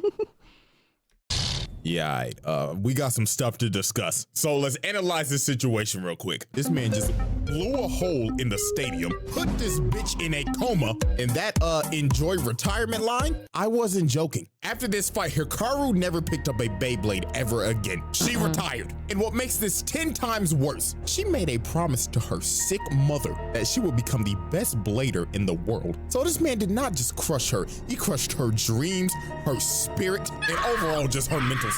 This is easily double points. Yeah, every time she saw him, she just screamed out in terror and fear. She couldn't even look at him without getting that PTSD trip. Next up on the chopping block was Tsubasa. Now Tsubasa's already had a run-in with Ryuga before, so he created a game plan, and that was to run away like a bitch the entire fight. It got so bad niggas was booing his ass. You fucking stink! Come on, pussy, grow some balls! But Tsubasa's plan was to bait Ryuga to use his special move, and to give this man some credit, he was technically the first person to ever stop this move. It was a miracle. But then Ryuga looked at this man and said, wow, impressive. Well, let's see if he can do that again. Huh? So Ryuga charged up another one, then started to drain his soul to make sure bro did not get up a second time, then just pile drive this bait. This man Tsubasa was cooked. I think Tsubasa was in the hospital for a while after that too. Bro was he almost ended Tsubasa's career. He was out here taking lives left and right. Oh, and not to mention, the man destroyed the stadium once again. So For that's like what, the another third case time? of putting a nigga in a coma with property damage on the side. So next up was the Battle of the Dogs, because this man Kiyoya was one of the only people to ever give this man a fight. But I don't think I even need to say it. I think some of you already know what I'm gonna say. before the fight even happens, look how Ryuga asserts his dominance. This man blows up the stadium once again just because he felt like it. And also, since he blew up the stadium, this fight is a death match now. Because since the stadium's gone, there's no ring outs. So they start fighting, and Kiyoya's actually holding his own, which is a rarity when it comes to fighting this nigga. But over time, Ryuga just started pressuring this man. Bro started to get flung. Like, look how bro hit that wall. Like, this man's spine has to be fucked. He probably gave him scoliosis after that hit. But Kiyoya was going blow for blow with bro, while they were setting off literal mortar strikes in a public domain. Like, I'm on all honesty surprised that most of these pedestrians at these damn tournament arcs do not die. Like, how one of these niggas not caught a stray? And look at Kiyoya just getting blown the fuck up while they just cheering in the background like, yeah! Somebody help Like, him. you really think about it, these motherfuckers are sick. They are watching like 12-year-old kids have a death match. So they both end up going in for their final attack and set off a nuke. But Ryuga ends up getting taken over by El Drago, and El Drago told that man, Playtime is over, little nigga. so this man charges up an egregious attack that made everybody evacuate the stadium again. They should have been evacuated the stadium. They were like casually just causing micro explosions during the fight the entire time, and now after he got possessed, they should evacuate. You should have been evacuated. And Kiyoya, this brother got annihilated. Bro straight up got impaled on a kid's show. And bro just staring at him like, Yeah, weak ass niggas. Another nigga, another coma. so obviously Kiyoya's biggest glazer, Benkei, got mad as hell. Bro was like, how dare you touch my glorious king, Kiyoya? So he tries to attack him, but Ryuga jumps up and tells him, Chill, Porky the Pig. and Benkei gets boomed. And this is the second time he done got boomed. He got boomed in the Battle Royale. And just like that, this man made the finals and put all his opponents in comatosis. Oh, but we can't forget what he did to the other opponents after their fights. Any person that was associated with the Dark Nebula in this tournament, yeah, Ryuga boomed their ass after they lost. The bro just got a triple kill. Look at these two niggas on the ground over here. They already done got fucked up. It was probably so brutal they ain't even decide to show it. And bro, he was fuck, what do you call it? he was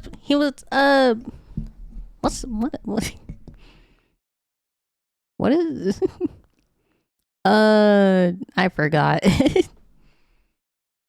That term where you kill your own teammates in a PvP.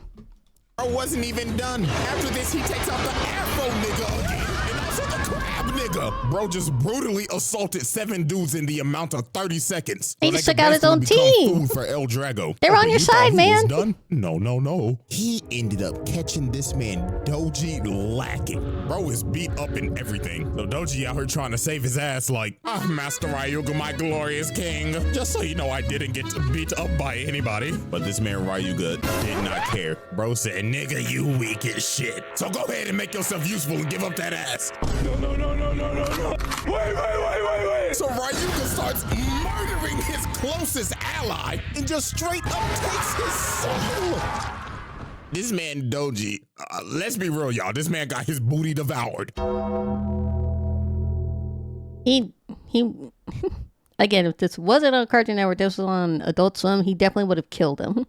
But spoilers, Doji comes back later, so he didn't kill him. The fact that he dodged death right here is astonishing. So now it was finally time for the finals. The greatest of all time versus the main character. Surely the GOAT wouldn't get robbed by plot, right? Give me the money. So them boys let her rip. Ryuga's already coming in with the pressure. He's damn near pushing this man Jinga off the damn stage. And he's just eating every single special move he's getting thrown at him. Look at him, he uppercutted the shit out of his mate and just slammed it into the ground, and he's just drilling it. So this fight already looks wrapped up. Ryuga already got a 3-1 lead and is beating this man's ass. The finals trophy is his. But of course, got like 100 refs, players. the writers coming to save the day. Because here comes the power of friendship. Because all this man's friends are here on top of this building. The script is trying to rob this nigga. So obviously, Jinga gets an amp and is somehow pushing this man back. This is some bullshit. I refuse to believe that this nigga is about to get 28-3'd. Bro really got plot armor. Jinga is the main character. Ryuga did get robbed here, though.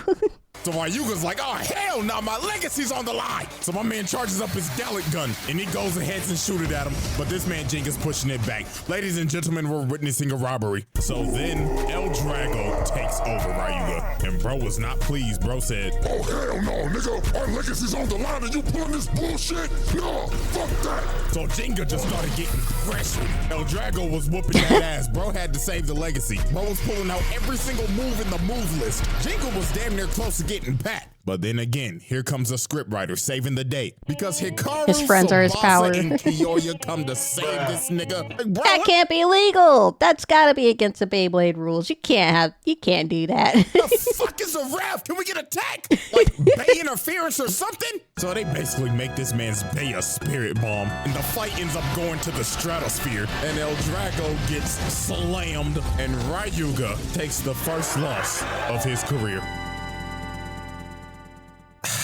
Tough times, man. It sucks when you see your GOAT lose, bro. Hey, but get what this in though. the Kingdom Ryuga Hearts? may have lost, but Storm Pegasus had to retire. Blood said the lights were too bright. I can't do this no more. And Ryuga, that man picked up El Drago and said, I ain't gonna let these scriptwriters hold me ever again. Bro said, fuck going to Cancun. We going back to the lab.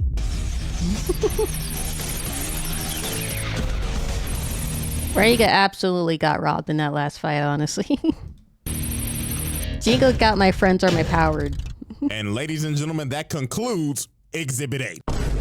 Yeah, we're not done yet. Not even close, actually. And already with a whopping score of 161. That was just the beginning of this man's legendary career. So, when will part 2 drop? You know what? To hell with it, bro. We'll do it just like we did with Shibuya Trial. Actually, we're gonna watch it right now.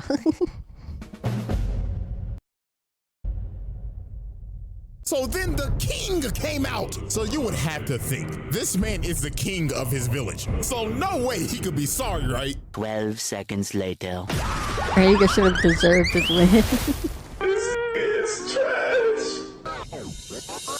Also, after that fight, I don't remember if I ever got a screenshot of it, but like after he lost the fight, he had like the most sane face that I've ever seen on this man.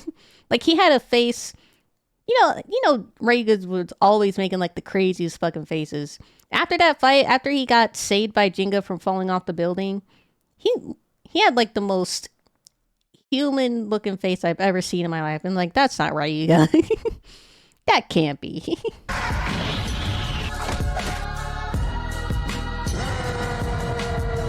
Alrighty, ladies and gentlemen, welcome back to the Ryuga trial. And ladies and gentlemen, we already know what's up. After the longest Exhibit 8 in roundtable history, and with a whopping score of 161, it is time to cement the legacy of the greatest nigga to ever wield a spinning top. So y'all already know we got all the rest of the evidence on deck. The ranking system is ready to rock and roll. So without further ado, Exhibit B.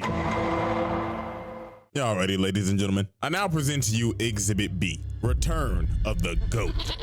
Now, as we know, Ryuga suffered the first loss of his career off of some bush, because we know in anime the power of suffered the first loss of his career. Hey, look at that face. That's like the most normal Ryuga we've ever seen. That's probably like the only normal face we ever see in the show up from Ryuga. Because Ryuga always just got like the craziest fucking smirk on his face.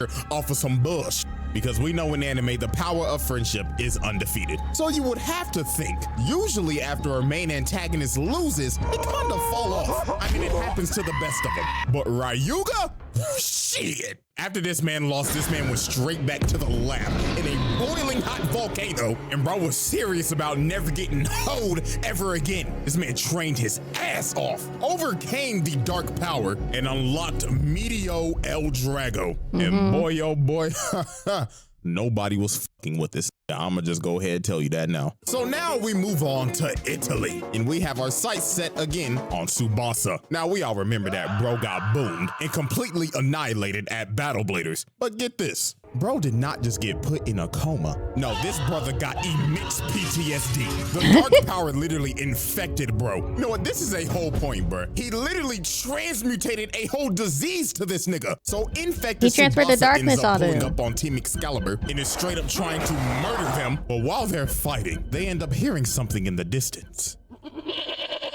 Oh, did you all hear that? Oh, it's the GOAT! And look at this nigga. This nigga is walking in with a meteor shower. And bro wasn't even done. He summoned his bae as a meteor and just blew up the whole area, making a massive crater. This Bro literally had he had like boss music, and he had his own intro animation. That's how much of a goat he is. right here might be one of the greatest entrances of all time. But we ain't gonna forget the fact though that is a massive amount of environmental damage, my nigga. Like this man was this close to probably starting the world's largest wildfire. But look at him, bro did not come to play games. Dude immediately just starts to wreak havoc and sends these two flying, and he wasn't even done with them. They're Bro dead. said, El Draco, cut that nigga. And bro right here gets boomed. He's dead. And the fact that he just watched these two with ease is just wild. Because Team Excalibur are basically the Euro League champions, and he washed them in under 30 seconds. So Julian comes to save his teammates from getting thrashed anymore. And the thing is, Julian's bae has reverse rotation as well. And also, not to mention, this nigga is a elegant asshole. So Ryuga looked at bro thanks for and said, stopping by. that's a nice toy you got there, buddy. Where'd you get that piece of shit from, Timo?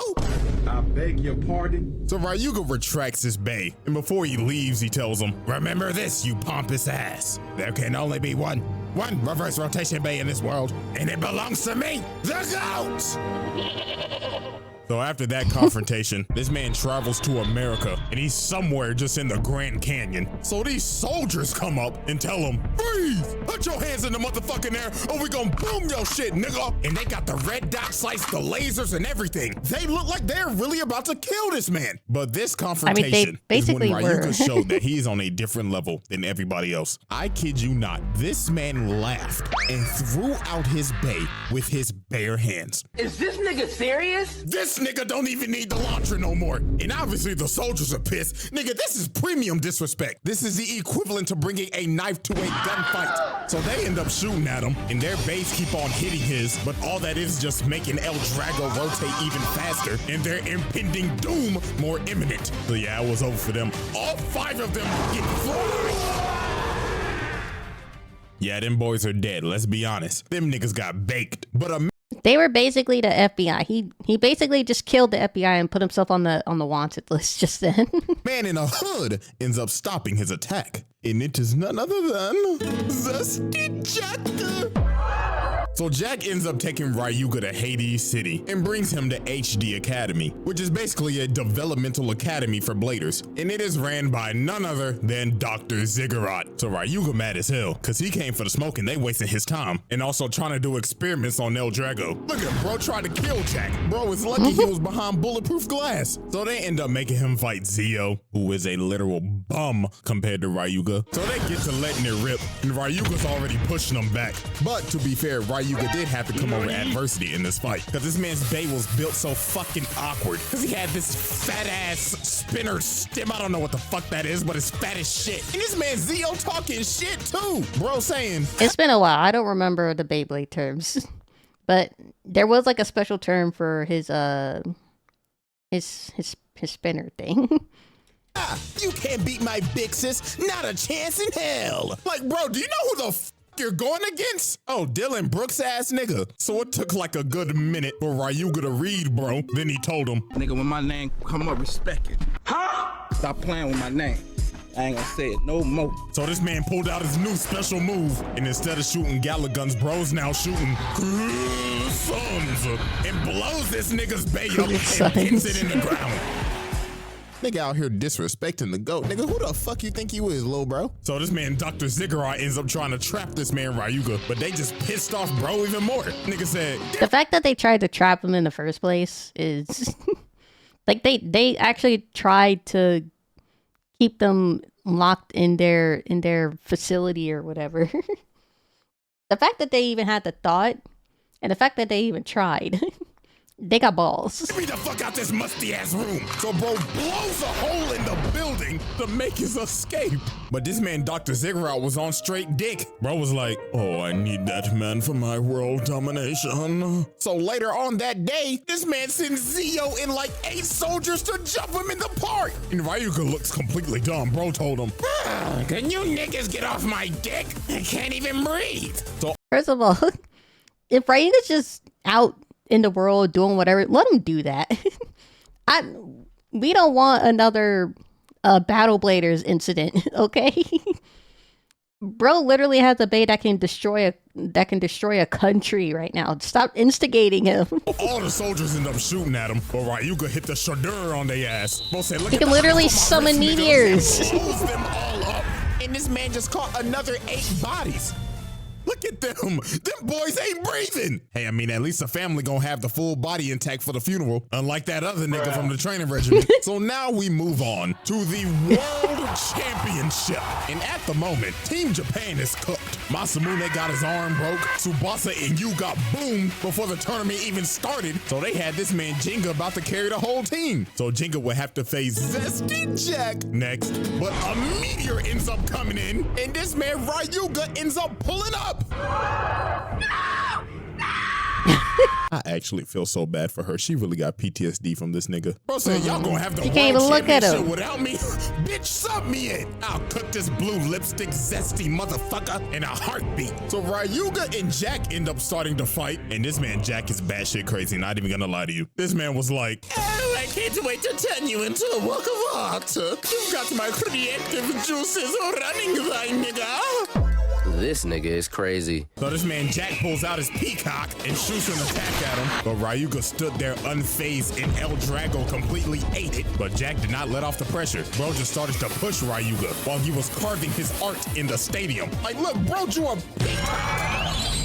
Like, fuck wrong with this nigga? So this man tries to finish his work of art by trying to drill El Drago into the eye, and it looks like he almost had this man. El Drago was slowing down and everything, but Ryuga had this man right where he wanted him. El Drago just starts going berserk. Ryuga tells him he wasn't even trying the whole fight. So yeah, it was time to pack up Zesty. It's all part of his plan. So Bro charges up his Dragon Emperor Supreme Flight and strangles the fuck out of this peacock and incinerates it. And to finish off that man's work of art, Is this Beyblade a bridge? No, this is CJ the Champ. Hi, Juicy. Ryuga shot that man's bay into the peacock's eye.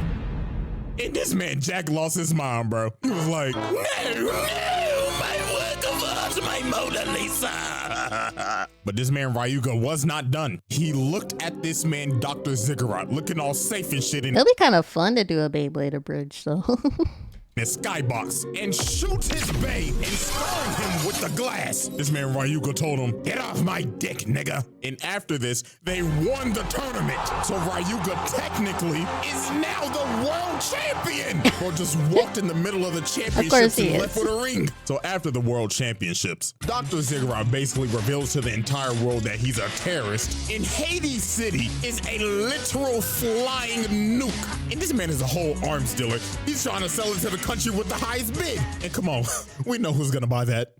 The lore in this show is kind of crazy. So while Hades City is out here floating and is about to terrorize the world, Ryuga is just looking at it from the distance. And my God, this gotta be this man's wildest feat. This man Ryuga said, fuck you, fuck your city, fuck your nuke, and fuck Skypiea, because I'm about to make this bitch Atlantis. So this man shoots El Drago and blows up the damn core. And look at this nigga Ziggurat. What was that? Emergency, sir. Somebody has blown up the fucking island. We are about to sink. And look at El Drago. It literally just ripped through the entire city. And that hole just started going down. It was GG's for that whole city. They got lucky they even landed that hole to get everybody off the island. But yeah, technically, bro sunk this whole island. So this is property damage to He almost killed almost This ain't no damn stadium. This is a people. whole city. That's a whole 50 points, bro.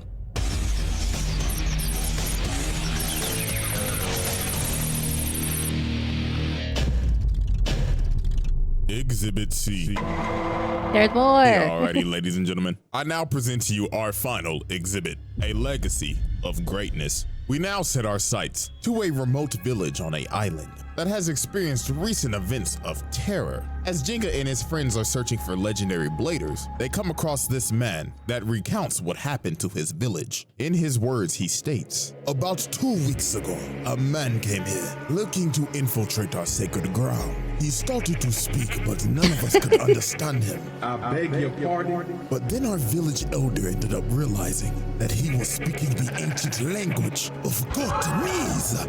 He then forced himself into our ancient ground, and now the volcano that we thought was asleep for years started to awake again. We angered the dragon god, so we got on our knees and glazed him for forgiveness. So yeah, if you can't tell who this is by the villagers' recount, it is most definitely Ryuga. They thought this man was a literal god. Like they was I mean, he might as well be. glazing. Oh, glorious King Ryuga, please spare us. Like, yo, this is ridiculous. First of all, he gets a point for breaking and entering on a sacred ground. And secondly, another one for terrorizing these villagers and basically having them in a hostage situation. So Kiyoya and Benkei end up climbing the volcano and finding him. And obviously Kiyoya, being the smoke demon he is, decided he wanted his rematch. That ass kicking from last time wasn't enough. So they start fighting and it is just absolute chaos. While Ryuga is going absolutely berserk. And not gonna lie, you can probably guess what happened after this. Kiyoya started pressuring him for a bit, but that shit ain't working because Ryuga has a new bay again, El Drago Destructor. So Kiyoya gets absolutely blasted. Like this Poor man Kiyoya. got cooked. Ryuga made this man unconscious Kiyoya was one of my again. favorite and of course, here characters. comes Benkei. My glorious Pookie Bear Kiyoya! So after Kiyoya gets boomed, guess who's next up on the list? Jinka. Bro was trying to convince Ryuga to join them on their quest, but this man did not care at all. Bro said, yeah, shut the fuck up, whip out your bay, and show me that you ain't a fraud, nigga. So they start fighting, and Jinka starts getting blasted. Bro held nothing back against this nigga. He just kept on yapping at him. Come on, pussy boy. Show me that ring that you want against me wasn't some Mickey shit. So Jinka starts pushing back. But Ryuga said, no, not today. So El Drago swaps. It was actually more like some Cartoon Network shit, but. Off me. Then Ryuga said, to hell with it. And yeah. blows up the volcano. And there it is. Game set. The main character was cooked. And Ryuga did what many other characters couldn't. Take the set over the main character. And look at him talking ish. I knew you were a fraud. That fucking Mickey ring, your friends weren't here to save you this time, buddy. So right before he's about to leave, this other little boy trying to fight him. I'm sorry, I'm already laughing, but this shit is embarrassing. This little nigga got his shit rocked. Then look at him. Bro tries to get up with a whole power up and everything. But Ryuga looked at blood and said, man, nigga, fuck out my face. And incinerates this little nigga. Hey, man, I guess at least he tried. So after Ryuga just casually bodied the main cast, later on, this man heads to the Sahara Desert to a village that's having its annual tournament. So here's the announcer hyping up their strongest dude. Ladies and gentlemen, we all love him and know him. Our village's strongest man, Sir Nando! And his opponent, a random traveler that just came here a day ago. Wait a minute, is that who I think it is? Oh shit! Every time he appears, he just has his own like intro music. It's on like a little intro. He just always has like a lightning strike or a meteor shower. He always has something to introduce himself. Ladies and gentlemen, it's the GOAT! And this whole tournament was just cooked. The strongest dude in the village, one shot. This big ass Samsolic built nigga got boomed. And he wasn't the only one, because every other opponent got one-shotted. Nobody stood a chance. So then the king came out. Rick just bored at this point.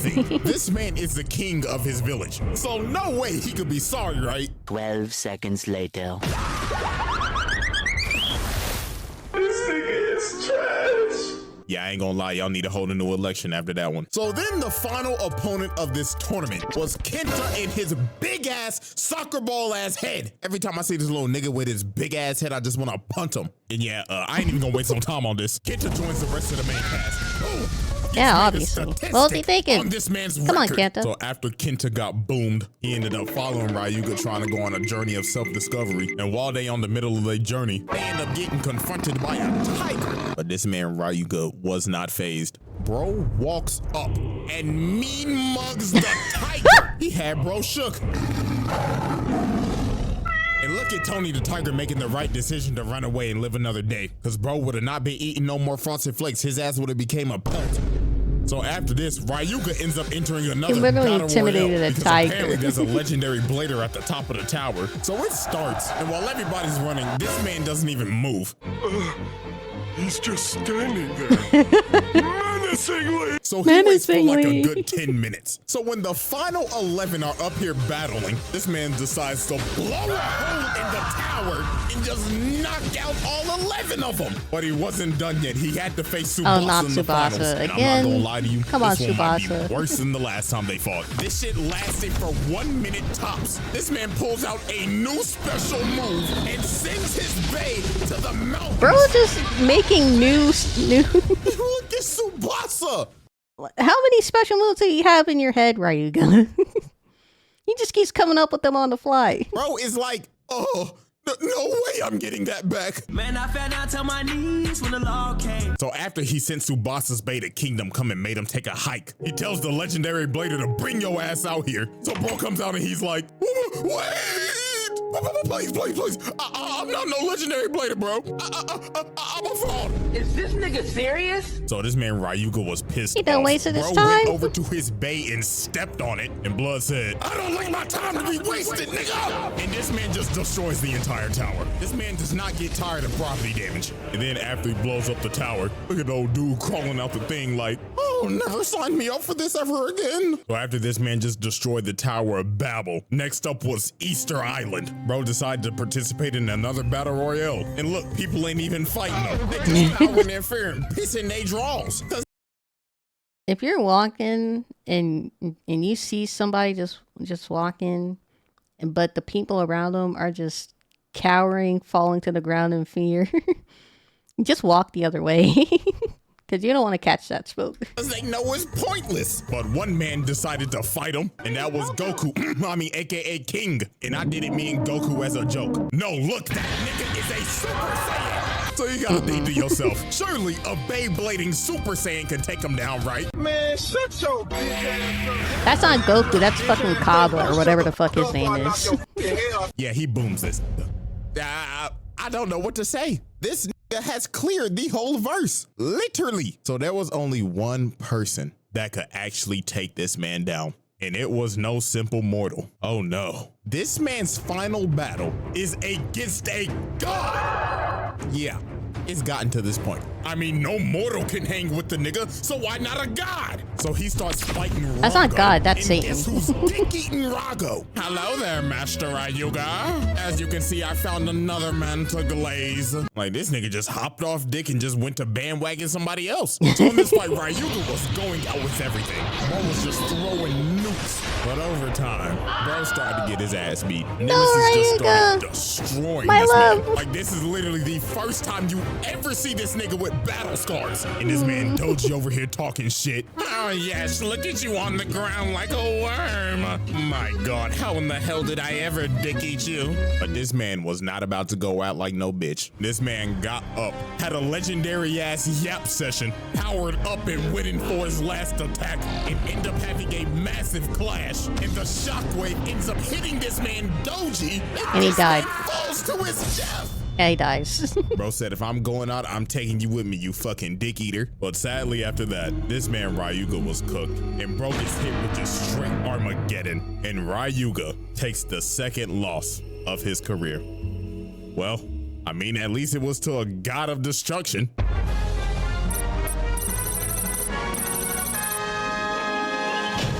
It is implied that Ryuga died in this battle, but also in like the sequel series or whatever, I forget what it was called, there was like rumors that he was still alive. So it's not entirely confirmed if Ryuga's dead in the Metal Saga or not, but I like to believe he's still alive. I like to believe he's still out there being a menace.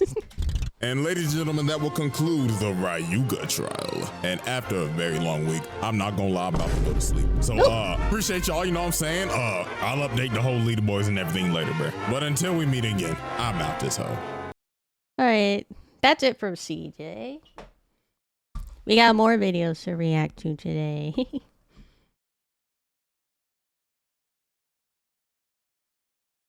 Some guy was talking about being his student or something in the sequel series. He also has a brother. Ryuga has a brother. If you didn't know. It's in the manga, but it wasn't directly confirmed in the anime. It was mainly mostly confirmed in the manga. His brother does show up in the anime, but it's never mentioned that he's Ryuga's brother. Never says his name though. He's lying. He's just dick riding. Let's see. Our next one. We did Ryuga ones. Not this one. This one is Pretty Please I Don't Want to Be a Magical Girl pilot animatic, which I have been hearing about lately. I saw a clip, but I haven't watched it. I saw a clip, but I haven't watched this yet. This is like a new, I guess, animated series that's coming out. And it's by, I'm sorry, Kiana Con-Smith. I hope I said that right.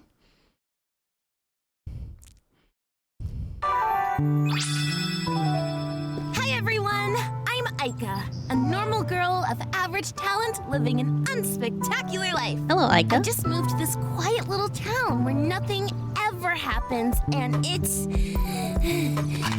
great. Man, why am I running? Okay, Aika. I'm even late. Woo! Okay, we're back. Here we go.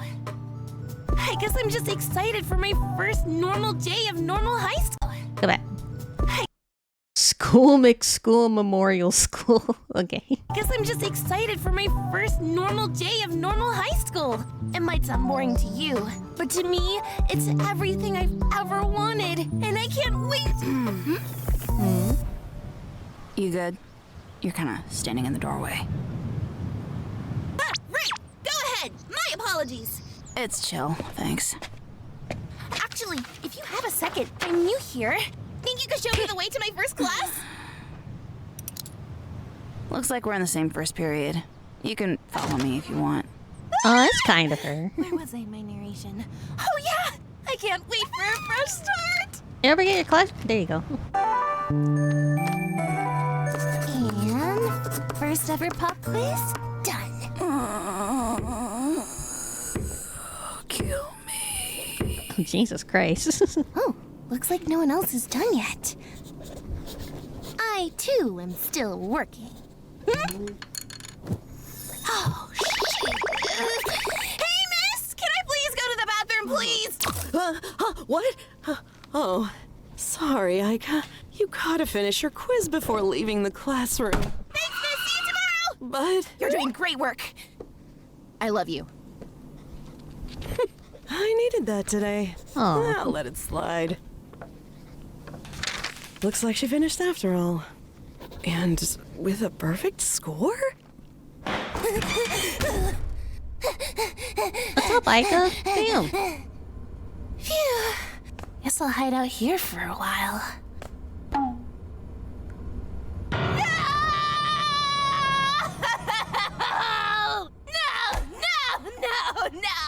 Get off that dirty ass floor. Oh, okay. God, you're dramatic. Jeez. A box, Ika? Really? You put me in a dark, dark little magic box? I'm lucky someone with hands opened it up. I knew you'd be found. Eventually. I just needed you off my back, Hoshi. It's my job to be on your back, and it's your job to... The voice actor for the star sounds familiar. Unless it's a minimum wage cashier job, I should not be working. I'm 15. Whatever needs to be done can be handled by the others back home. Sorry for putting you in a box, but I need this. Please go. Also, you're 15? You're like a little 9-year-old. And try not to be seen. Fine. At least take this. Just in case. Call me if you need me. What? What was that? Oh my god. Nothing. Don't worry about it. I think my kidneys are backwards. Bruh, some kid got a perfect score on the quiz. The curve is fucked. Ooh. I was not expecting cursing in this, honestly. So when the star said, get out that dirty ass floor, I was kind of gobsmacked. Hey! Thanks for helping me earlier. Can I sit here? Is that a no? Me? You're asking me? Yeah, but it's cool. I sat down before I asked, and now it's weird. You know, I'll just go. No. You can stay. I'm just not used to people talking to me, is all. You see, I'm kind of a loser. Wow! A real-life high school loser! Whoa, okay. I already said it. No need to rub it in, you know?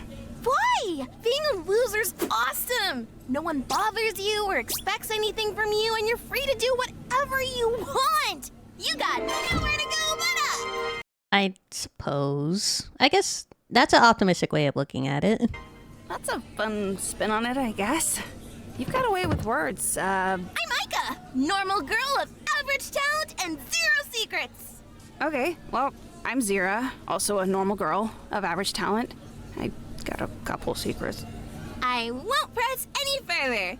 Nice to meet you, friend. Friend? Aww. That's bad. So, what book you got there? It's just one of my favorite mangas. Moon Sailor? Moon Sailor? I know it's kind of childish sometimes, but it has cool lessons about friendship and... So is she like a star grunt? This is a magical girl pilot animatic, yeah. being a hero and... You know what? You can just hit me with your car if you want. It's fine. No. The manga's great, don't get me wrong. It's just the genre. Is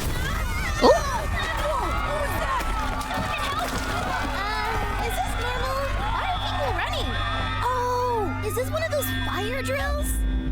Where are you, Star Guardian? Guardian of the stars. Show yourself! Oh, Kurt, it's not this guy. Let me just... Hey! Leave our school alone! This is really dangerous, you know! Zira! Who even are you?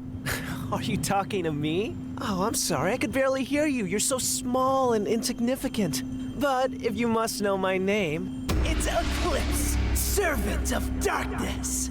Zira, if you ignore him, he'll go away! Pretty cliche name, Eclipse. Come on! Oh, and who might you be? Shove it, Moon Man! Let's get out of here! A Moon Man? How dare you, worm! I said my name is Eclipse, Servant of Darkness! I will smite you! Do it! You won't! Don't test me! Do it, you won't. Do it right now! I'm waiting! Don't hurt my friend!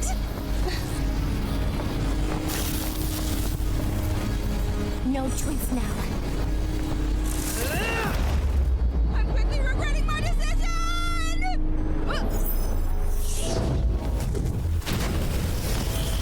Oh, hold on, look at the wand design. Whoa, that's pretty cool. The star with the angel wings.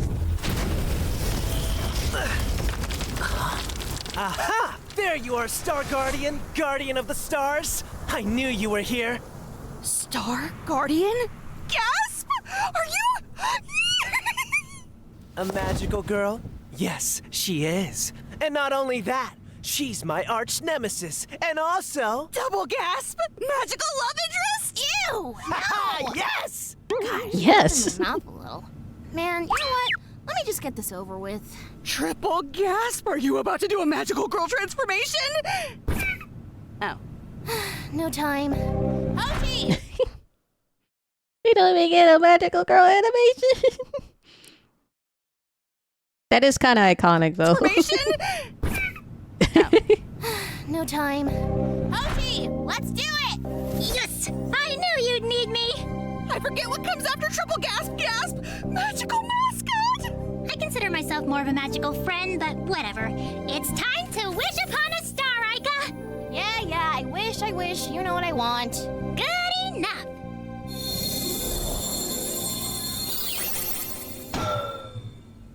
Is that a lead pipe? Oh. Okay, animation change, but hold on. First of all, the star mascot thing, it takes her wand and transforms it into whatever she wants it to be at the time. And she wants a metal pipe. Is that a lead pipe? Yep. I don't understand. What's a lead pipe gonna do? You don't have like a magical star beam or energy blast or something? Yeah, I guess I do. They switched up to a whole 24 frames per second just to beat up on the guy. Understand. What's a lead pipe gonna do? This is a magical girl I can get behind. I don't watch a lot of magical girl shows, but I love this. You don't have like a magical star beam or energy blast or something? Yeah, I guess I do. But like, what even is a star beam, you know? Now a lead pipe to the shins? Ooh. That's just reliable, baby. This isn't over.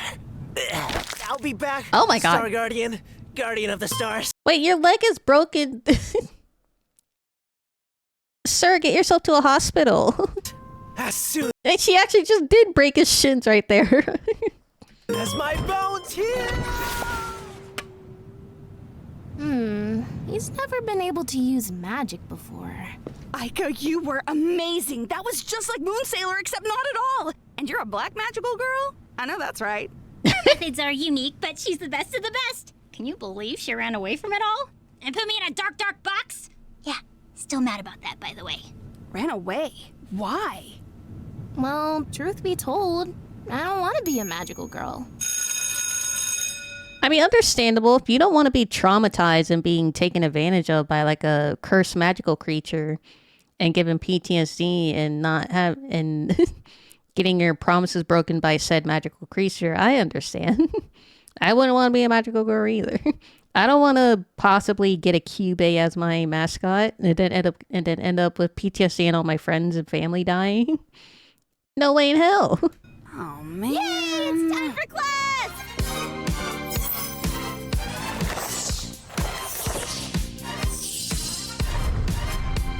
Wait, we didn't get the transformation into the magical girl, but we get the transformation from magical girl to a human.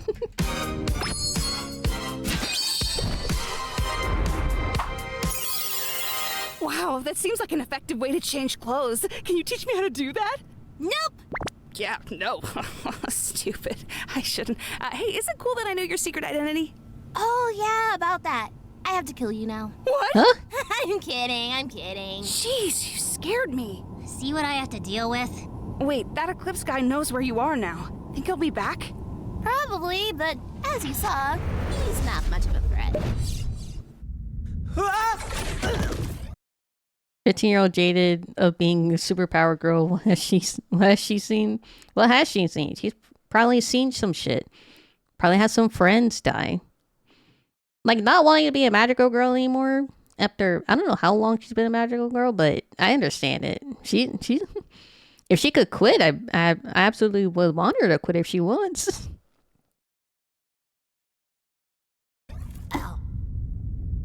I'm back, milady.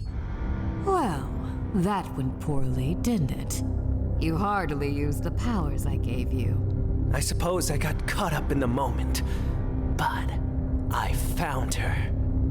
That's good, right? Please, I need this. That's a fine start. All that matters is that we finish it. Can we go back?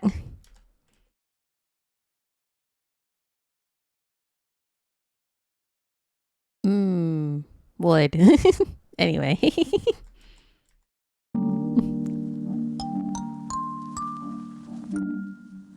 I want to see the voice actors because I swear that star sounds familiar. She's got it all, moon and the stars. Christine Marie, not Marie. Let me look it up real quick.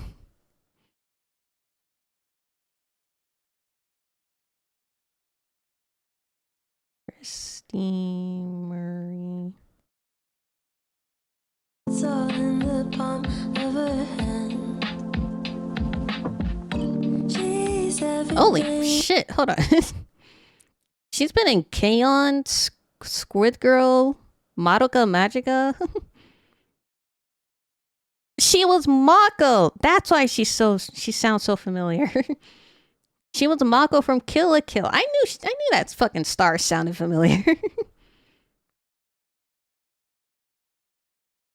I cannot be. How does she not see it?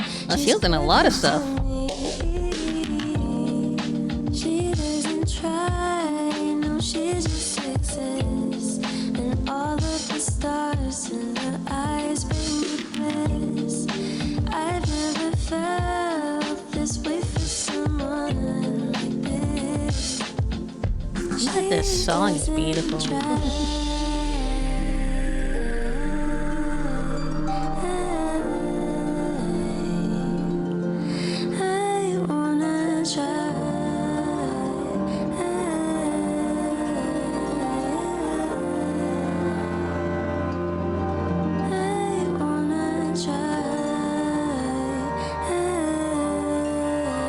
You can almost say it's an all-star cast. It was a cute pilot. Oh my god. CJ, you scared me. It was an adorable pilot. It was very cute. I liked it. I would like to see more when it shows up. Maybe a episode 1 or episode 2 will come out soon. Okay, next one. This is W Animatic Pilot. Yeah. This is The Generosity. Everything's expensive. It came out 3 days ago. I have a problem. I mean, I have many problems. My hair is always a mess. My upload schedule is a mess. And I'm pretty sure the man that lives in my closet isn't my roommate, but homeless. But this problem is more important. Plus, he gives me free Twinkies, so he chill. My problem is that everything is expensive. Like everything. Food, houses, clothes, you know, all the things a human needs to live are at prices that even Psycho from Psyche K couldn't afford. It ain't even just those. Even our favorite pastimes are just costing more and more money. I know that's right. I almost considered not buying Monster Hunter because it was so expensive. $70? That's highway robbery, man. Movies used to be and still is one of my favorite places to go when I want the big silver screen experience. Then I walk into the theater and they charging damn near $20 per ticket. $10 for kids between the ages of 2 and 3. How charitable. So if you got a family with you, you most likely gonna be spending $100 just to get a seat. And you by the time I have kids, getting a movie ticket is probably gonna cost $30. 15 per kid or something. Feel even worse afterwards after watching the movie and it turns out to be ass. I feel bad for all you parents out there paying for your family's tickets, probably thinking, dang, I should have gone out and got some milk. I'm broke. Not only that, the concession stand prices have always been high, but today it's robbery. Why does a large drink be costing me $10? Does it come with a meal or nachos at least? Nah, it's just a drink. I want to burn this place to the ground. Large buckets of popcorn always be pricey. That's why I never considered buying those exclusive promotional buckets they have for new. You say anything about having kids in this economy? I don't know.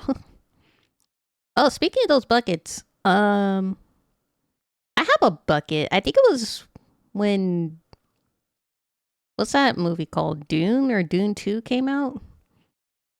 Or was it a Hunger Games one? Either one. It was like a metal bucket with like promoting the movie on it.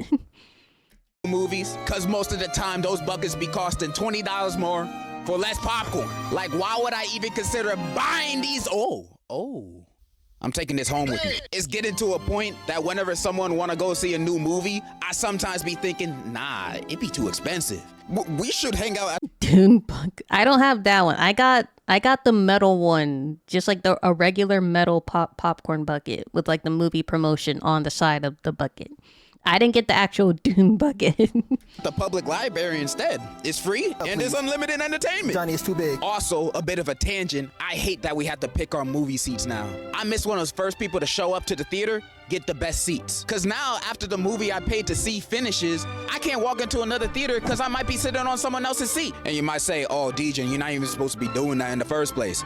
I paid $30 to be here. I have the right to steal movies. Speaking of entertainment, these streaming prices are getting... Right, if I'm already in the theater and I want to watch a movie that's there, I might as well just go in the theater. I'm already back there. They're not going to stop me. Too much for real. I've complained about this before, but since that video, it's only gotten worse. Netflix be hiring... Especially if I got like an extra large bucket of popcorn, there's still popcorn in there. Their prices every like 2 months. And everything you actually want to watch is on different services. Oh, you want to watch that show? You got to subscribe to Hulu. You want to watch sports? Well, you got to subscribe to Fubo. But your specific favorite sports team don't play matches on there, so you got to also subscribe to Peacock too. You want to watch nature documentaries? You got to subscribe to Orangutan TV. But they only show orangutans on there. If you want to see more animals, you got to get the multi-nature package for an... This is how I feel about anime. Because if you don't know, I sail the high seas with my anime. First of all, I don't want to give my money to Crunchyroll anymore. So I just sail the high seas when I watch anime. But I feel that same way with like Disney. Like if I want to watch a Disney show, I have to rebuy my Disney subscription, my Disney Plus subscription. Like, I don't want to do that. Extra $20 a month. Like, why? Streaming is supposed to be the easier option from cable, but me and my wallet gotta do hat tricks bouncing around between services to even find the thing I wanna watch. And some might say, well, it's higher in demand, so higher prices. Ah, you greedy ass niggas. Y'all sounding like landlords right now. And I really like you, Netflix, but your catalogs are not good enough to be this expensive. I won't lie, the only reasons I pay for it now is because WWE Raw is on there, and I can't miss that. And because The only reason I have Netflix is because some of my anime that I watch is on there. And I know I gotta watch it, but then it's like, eventually it's gonna leave. They're gonna... Why did they take things off the library in the first place? I hate that so much. Like, what am I trying to watch? Hold on, let me look real quick. This is an anime specific. I'm trying to watch Brooklyn Nine-Nine. They still only have they still only have 4 seasons of Brooklyn Nine-Nine when the show's done. Like, can I just have the rest? Can I just have the other 5 seasons? I don't want to buy it off YouTube either. I be sharing my account with my family, and my mom be using it all the time. If it wasn't for those reasons, I'd be... Castlevania and DMC are the only reason. Yeah, I'm keeping Netflix simply for DMC in April. I can't wait for that. Sailing the 7 seas. You hear that, Mom? It's your fault! I'm just kidding. I love you, Mommy. Hey! Speaking of home entertainment, homes. The housing market is a scam. The prices today for a house are insane. With the prices they're charging, you would at least think they are selling a spacious, accommodating They also home. have up-to-date But nah, One in the Piece. city, it's like, yeah, we got this. From what I remember, I think they're skipping. They missed a couple seasons of One Piece on Netflix. I remember right. Space at the Bronx is 10 square feet. The kitchen's in the bathroom. They're pretty good with keeping the anime up to date, but it's like then they don't even have all the anime, right? The toilet's in the sink. We're asking for $2,000 a month for a 2-year lease. It's in high demand. It'll be gone by tomorrow. So you gonna get it or not? Hell no, I don't want this. You selling me a glorified closet for courtside ticket prices just cause it's in the city? I'd rather sleep in the back of my car. It's just as big and the heater actually works. I knew I should have got a house during the 2008 financial crisis, but nah, I was too busy being in kindergarten, playing with toys and going to Chuck E. Cheese. I should have got a house in the 2008 financial crisis, but no. I was in 7th grade being in middle school and playing volleyball and shit. I didn't have the foresight to buy a house at 7 years old. Such a bum. But the number one thing I'm most agitated. I mean, they have they do have the most recent ones, but sometimes I get the feeling I want to rewatch One Piece.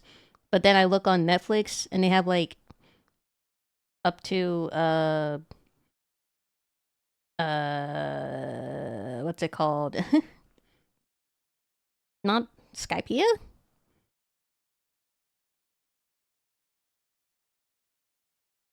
I forget the arcs, but they have like a good portion of like the early ones, and they like skip a couple arcs. Like they skip the Robin arc. And it just goes straight into Doflamingo, I think. About being expensive nowadays is food and groceries. I swear, the average grocery trip here today is gonna cost you $100+, and half of that is going to the eggs alone. And sometimes these food companies be keeping the average is $2,600 monthly mortgage and mortgage payment, by the way, in America. I think they have up to Sabaody. Yeah, they have like up to like a certain point. Then they skip. They skipped Alabasta. Let me see. I need a fact check. If I'm even still logged into my Netflix.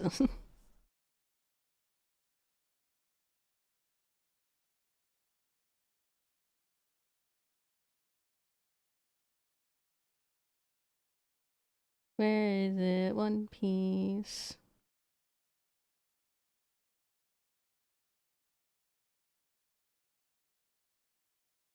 I don't remember if the One Piece is going to be on Netflix.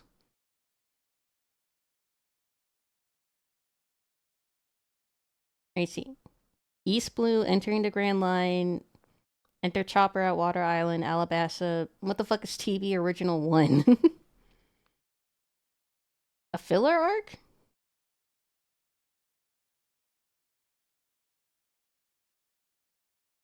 I don't even recognize this.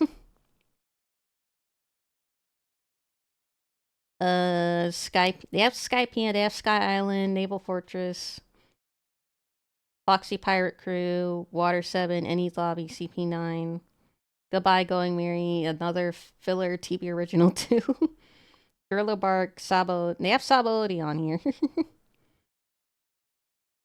906, what? 906, 907, it's its own, like, special little thing. Episodes 906, episode 907. I think it's a remastered art.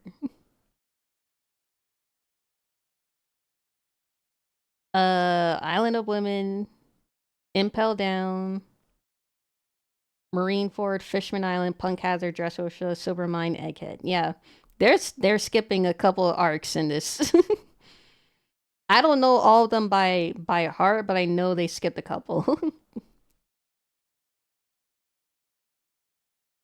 The same prices for their products, but making their sizes smaller. I'm looking at you, Tropicana. These new bottles ain't it. They shrunk their bottles 6 ounces, and they ain't even lower the price. So you paying more money for less OJ. I am now vitamin C deficient because of this. You might say I'm tweaking over a 6-ounce difference, but I know I'm not. Let me tell you an analogy real quick. You go to your plug. All the time they give you a 3.5 for the same price. You're not the greatest for catching up. It's good that they have it, but if you're gonna have it, have all of it, right? Like, come on. Satisfied. One day you hit them up, they pull up, but this time they give you... Like, you're not gonna have all of it, just don't have it at all. That's my opinion. 3 G's instead.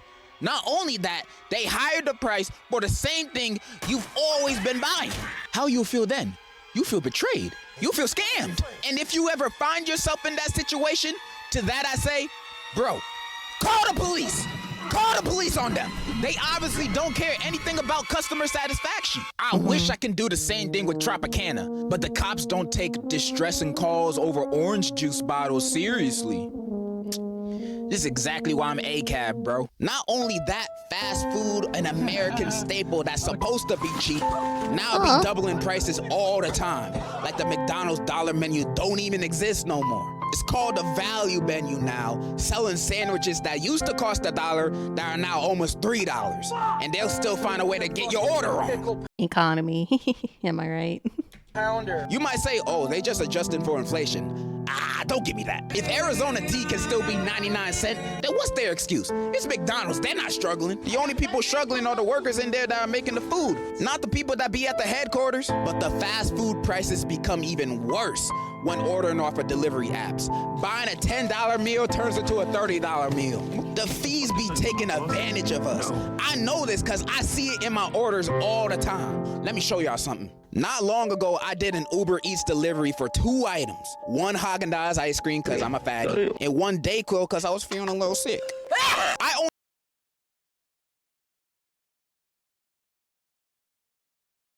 So, I think before I used to do Uber Eats a lot, but now I don't really do it at all anymore. But if you're just getting Haagen-Dazs and medicine, just go to your local Walgreens or CVS. You don't need the Uber Eats for that.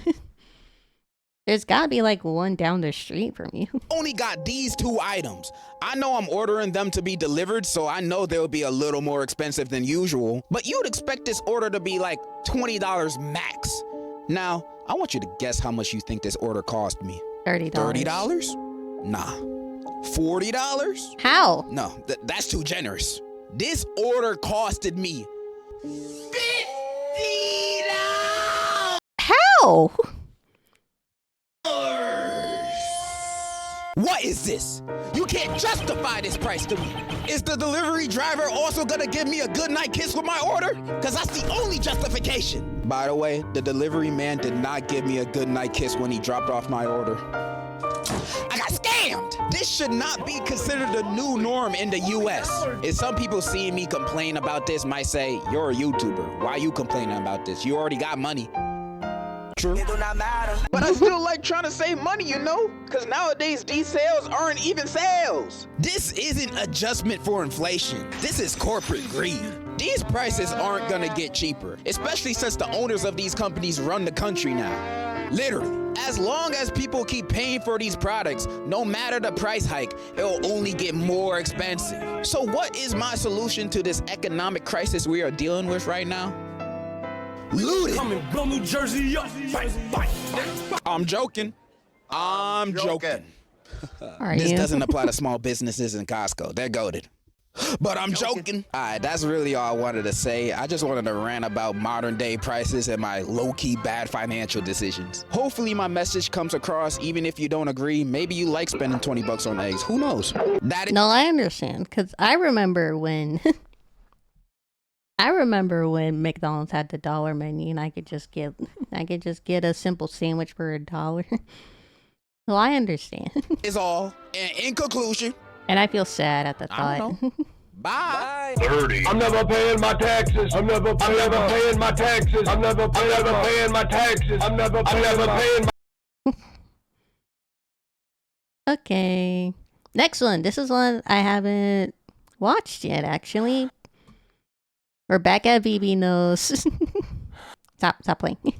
Rebecca BB knows. This, I believe this is their last one. This is their last Alien Stage song and video, which is sad. It's called Wage. I've only seen like screenshots of this, so I haven't seen any clips of this.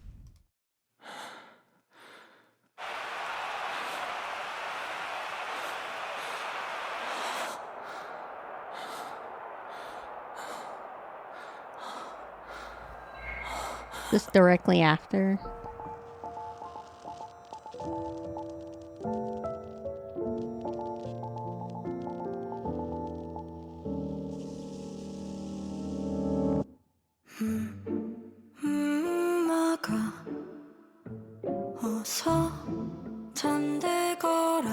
Oh my god. What is happening there?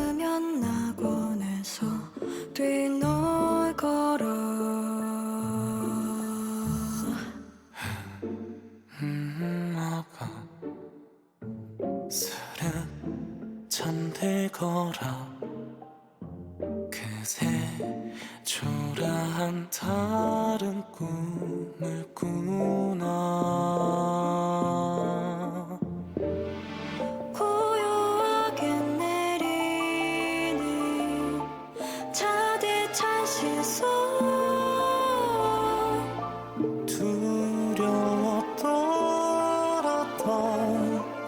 여린 갈대처럼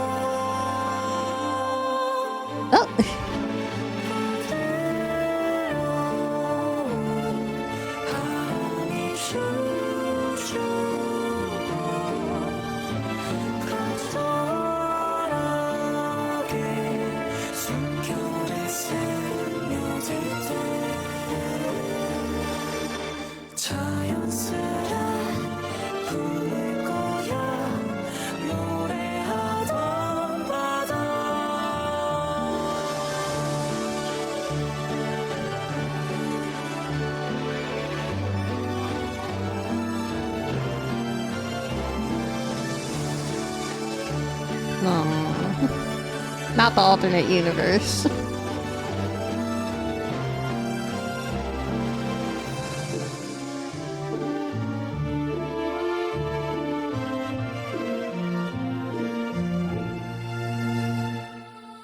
갈망에 젖은 날개 겨울에 펼쳐 손바닥만큼도 못한 새싹처럼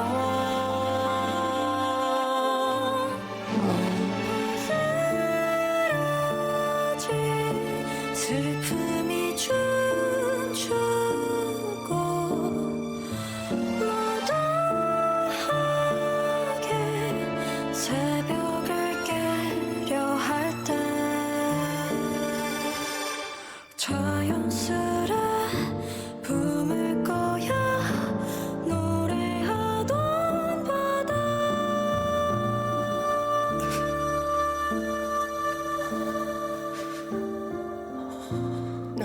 미워했어. 나는 매 시간 다음으로 나아가야 하는데 그랬는데 네가 내 유일한 약점이었지. 그래서 네가 너무 미웠어. 루카, 사랑하며 살아. 아픔도 나약함도 못 봐주게 부끄러운 순간들도 받아들여. 스스로를 용서해. 몇 번이고 몇 번이고 모든 건 그때부터 시작이야.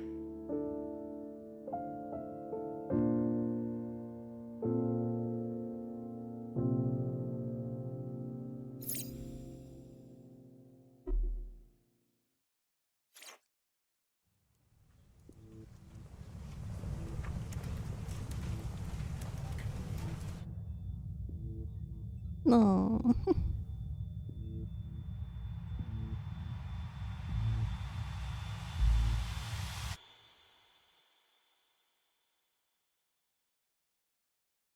Actually, I don't even know if this is the last one anymore. But,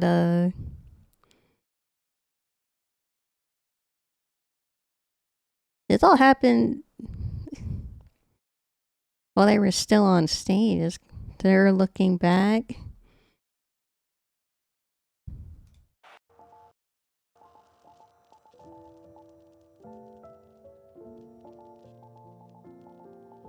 Why is he putting a gun at his head?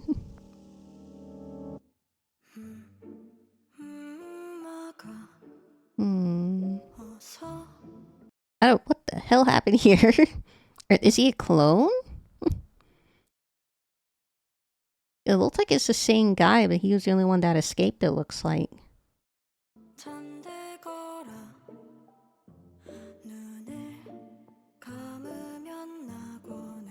I guess they were experimenting with cloning and he was the only successful one. Or either that or he escaped.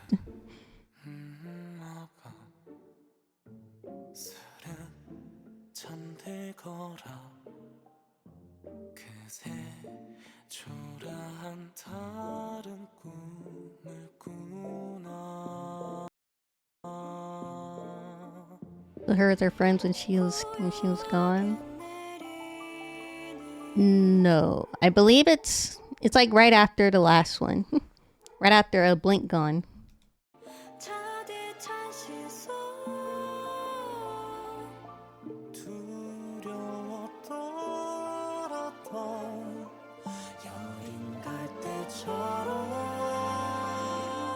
Also, he kissed her wanted poster.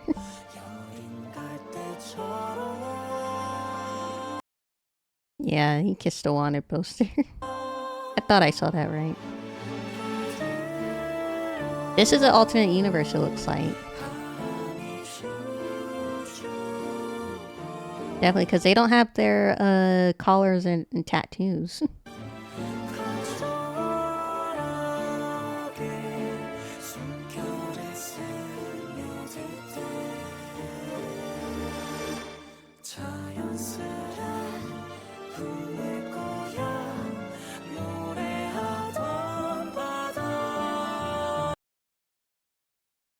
That looks like it's in the same universe, but it looked like it was a time before the competitions.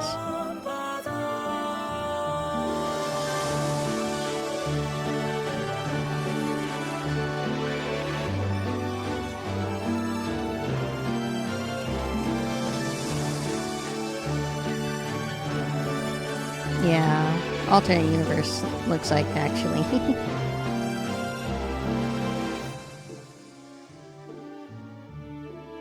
Till's dead right here. She's still crying and traumatized.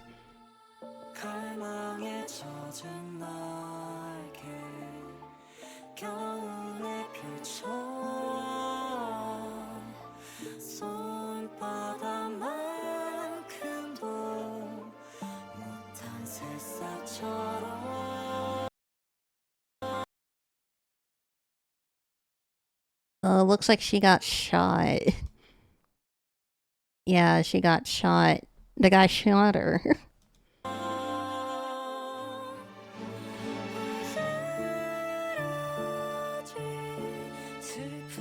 So So that means she's dead too? Oh.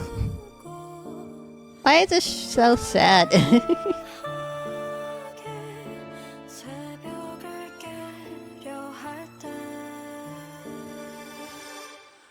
And here she was crying because she won the match and a guy died in front of her.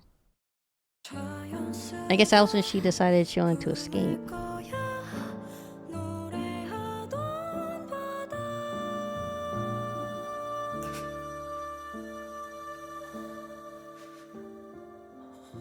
널 많이 미워했어. 나는 매 시간 다음으로 나아가야 하는데 그랬는데 네가 내 유일한 약점이었지. 그래서 네가 너무 미웠어. 루카, 사랑하며 살아. 아픔도 나약함도 못 봐주게 부끄러운 순간들도 받아들여. 스스로를 용서해. 몇 번이고 몇 번이고. I still don't like Luca. He might have a sad, tragic backstory, but I still don't like him. My least favorite character.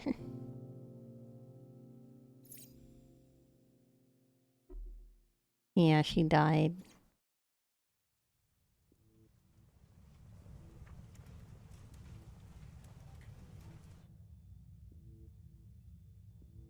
Now only she and Luca are left alive from the main cast.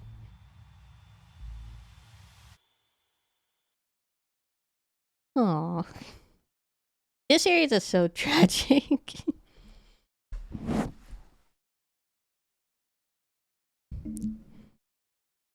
Alright,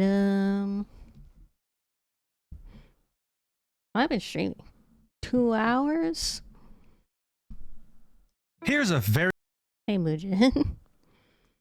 This is a Muujin one I haven't watched. This is 3. We got 3 Muujin ones, actually. We'll watch these last Muujin ones. I'll save this last one for next time. This Muujin video is how a superstar doomed the Japanese TV station overnight. The Fuji TV scandal. Which I don't know anything about, actually. Yeah, fuck Luca in particular. Here's a very simple question for you. What is the anime with the most episodes? Well, most people, including you, might probably reply with One Piece. And Actually, no, it's not One Piece. I know it's like some kids anime about like a family. It has over like 3,000 episodes or something.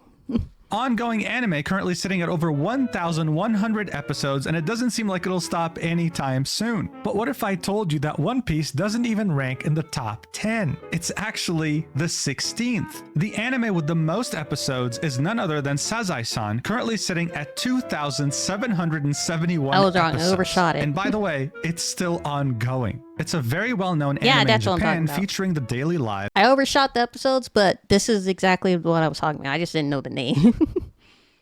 of a family. It has been running for over 50 years, since 1969, and the TV station behind it is none other than Fuji TV, one of the biggest television stations in Japan. At its peak, this show enjoyed some of the biggest sponsors you can imagine. Nintendo, Amazon, Toyota, you name it. The list was endless. But in 2025, everything has changed. For the first time in over 50 years since this show was aired, the commercial breaks were completely empty.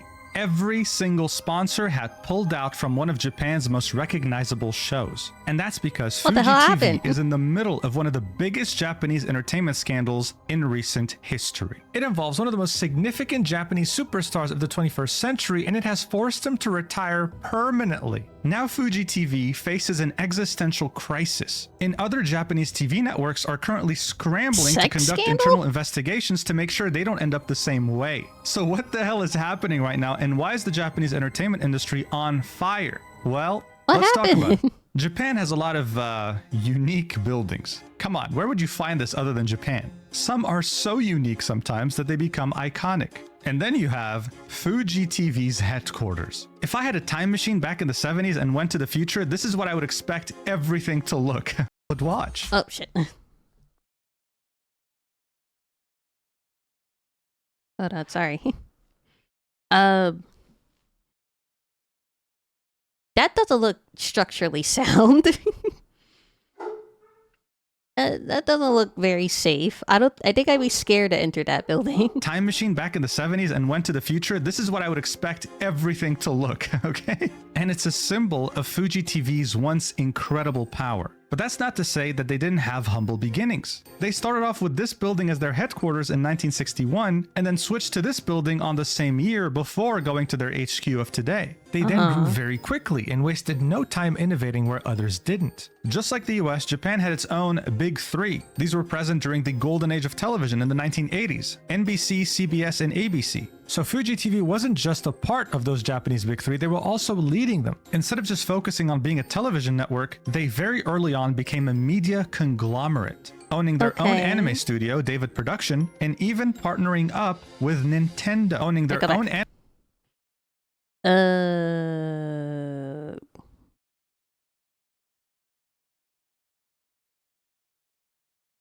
Oh, there's JoJo's right there. God damn it. I recognize some of these, but I can't remember the name. Oh, there's 2 JoJo's. Wait, is that 3? Oh, yeah, that's part 1 right there. Yeah, there's part 1, part 4 and 5. Because 3 wasn't Jotaro's, was it?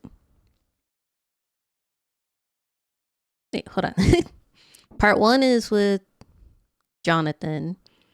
Part 2 and 3 is with Joseph, right? And part 4 is with Jotaro. And part 5 is with him. anime studio, David Production, and even partnering up with Nintendo. They had helped publish 2 games in Japan: All Night Nippon Super Mario Bros. In 1986 and Doki Doki Panic. Hold on.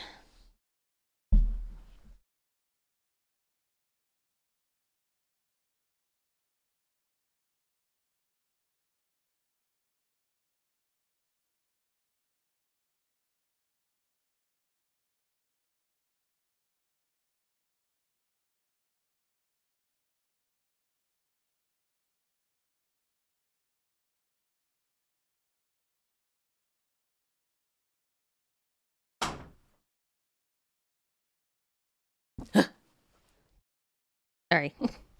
I had to kick my dog out because he kept damn near about to kick down my door. There's a good chance you probably never heard of this game. Well, that's because it was reskinned and rebranded as Super Mario Bros. 2 for the United States. This long-time partnership with Nintendo had its benefits even today. Fuji Television was the only channel who broadcast the Super Mario Bros. Movie on December 31st, 2024, for example. This is how much influence they had in Japan. But that didn't come without controversies over the years. In 2015, during one of their shows, they had asked South Koreans what they thought of Japan as a whole. And at some point, they had added very incorrect and misleading subtitles to what one South Korean resident said, making people believe that she said, "I hate Japan because it tormented Korea." Because of regional tensions, I'm sure you can understand, this backfired immensely. And how did you make that mistake, first of all? that doesn't seem like a mistake you make lightly. Fuji ended up saying, "Sorry guys, it was just a mistake, my bad," and just moved on. More recently, in the summer of 2024, they had completely invaded the privacy of the Japanese Dodgers baseball player Shohei Ohtani. They flew a drone over his house, showing very sensitive details of where he lives, and also took it a step further by interviewing his neighbors and asking them about him. This was a serious privacy invasion, and they had their press passes revoked for Dodgers games. When asked about this incident, Fuji TV declined to reply. They didn't even apologize. But while they were able to go through these controversies while suffering minimal losses, what's happening today is the complete incredibly opposite. so. All their sponsors have pulled out, and they They're will more most invasive likely than American barely even make a paparazzi. profit this year, because it turns out money isn't the only thing that makes you a powerful TV station. It's also about how well you treat your female employees like merchandise and sell them to celebrities for favors. Oh yeah, there's a reason they're facing an existential crisis. But Oh my god, hold on.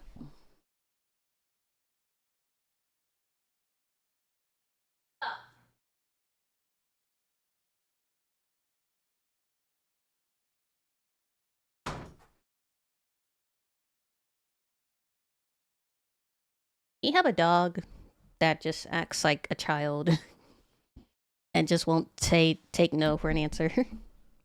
I do.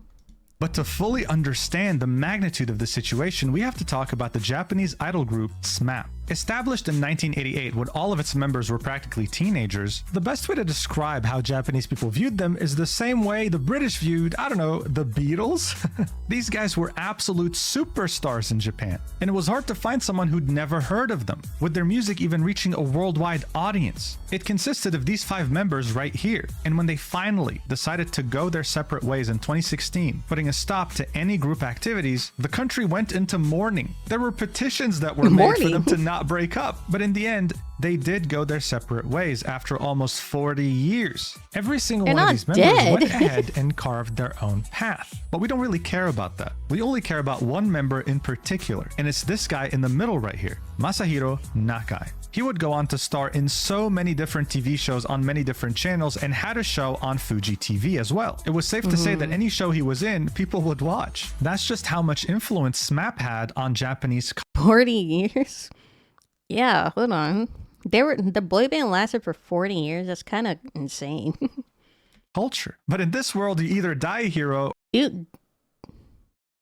Wait. Maybe? Do we have a band that's still around after 20 plus years?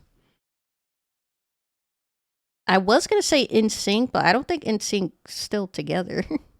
Or live long enough to become a villain. And this golden age with Nakai would come to an abrupt end when the Japanese weekly tabloid Josei 7 BTS was less than a decade. would come out with unbelievable... They're still pretty recent though, right? Allegations concerning him and a female employee from Fuji TV. On December 19th, 2024, Josei 7 reported that Nakai was... No, most disbanded by like the 6th year. Okay. I was about to say, because I don't... jeez. supposed to have dinner with a Fuji TV executive and a Fuji TV employee who happens to be a woman. But the executive backed out at the last minute, leaving them alone. During this meeting, a serious issue arose which led to Nakai paying 90 million yen, which is around $580,000 to reach a private legal settlement with the female employee. But that was far from the only bombshell here, because right after, another weekly tabloid by the name of Shukan Bunshun published another allegation accusing the same executive of having set up a bunch of female TV news presenters at Fuji by inviting them to a gathering for the sole purpose of entertaining Nakai. So Shukan Bunshun... Entertaining hell! Huh? was pretty much indirectly confirming that this executive setting up women for Nakai was a common practice within the company. Now bear in mind, at this point, both of these reports were allegations. But when it comes to how Japanese media works, the biggest bombshells tend to be usually revealed by these tabloids. Traditional media in Japan will never be the one to talk about this. This is why people have gotten to a point where they trust tabloids more than traditional media in general. And this was enough to make many people believe it. As a result, on January 7th, one of the other big media giants in Japan, Nippon TV, removed every single hint of Nakai on its television channels. All of a sudden, things were getting very serious. Nakai felt the pressure and eventually released a statement. He started this off by apologizing for the inconvenience these reports were causing to everyone. But he also emphasized that some of the reports are not true and that he can't share details because of the agreements he had signed with that woman. How are they not true, but you can't say it because you're in a legally binding contract? Is that how that works? I don't think that's how. Excuse me. I don't think that's how it works. Hold on. I don't think that's how that works, honestly.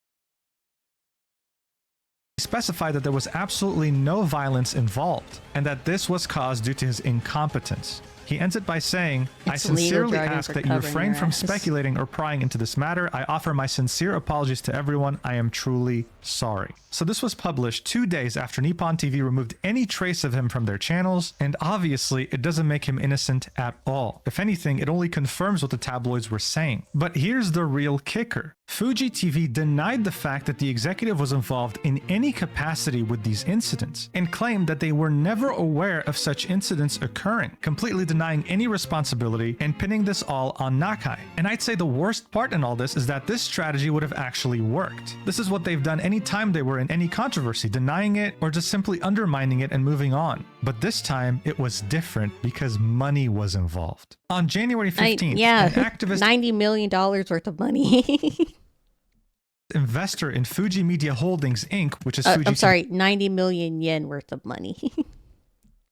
Fuji's parent company, urged Fuji's media board to set up a third-party committee to investigate the facts behind the uproar over former J-pop idol turned TV host Masahiro Nakai in the letter that they made public. Now, Fuji's executive board could not avoid this. They had one of their biggest investors demand that they look into this and tell us exactly what happened because it's unacceptable. How many real kickers are the there? executive board was fairly quick. 2 days after the activist investor demanded answers, they held a press conference. The only problem here, though, was that it was a closed-off press conference. Only a few people were allowed to even take pictures. No one was allowed to record. Most media representatives couldn't even ask a question. They could only sit there as a spectator and write things down. And the people who could ask questions weren't really allowed to ask any challenging ones. I don't know who runs public relations in this company, but this was the worst way you could handle this. Yeah, that just screams guilty.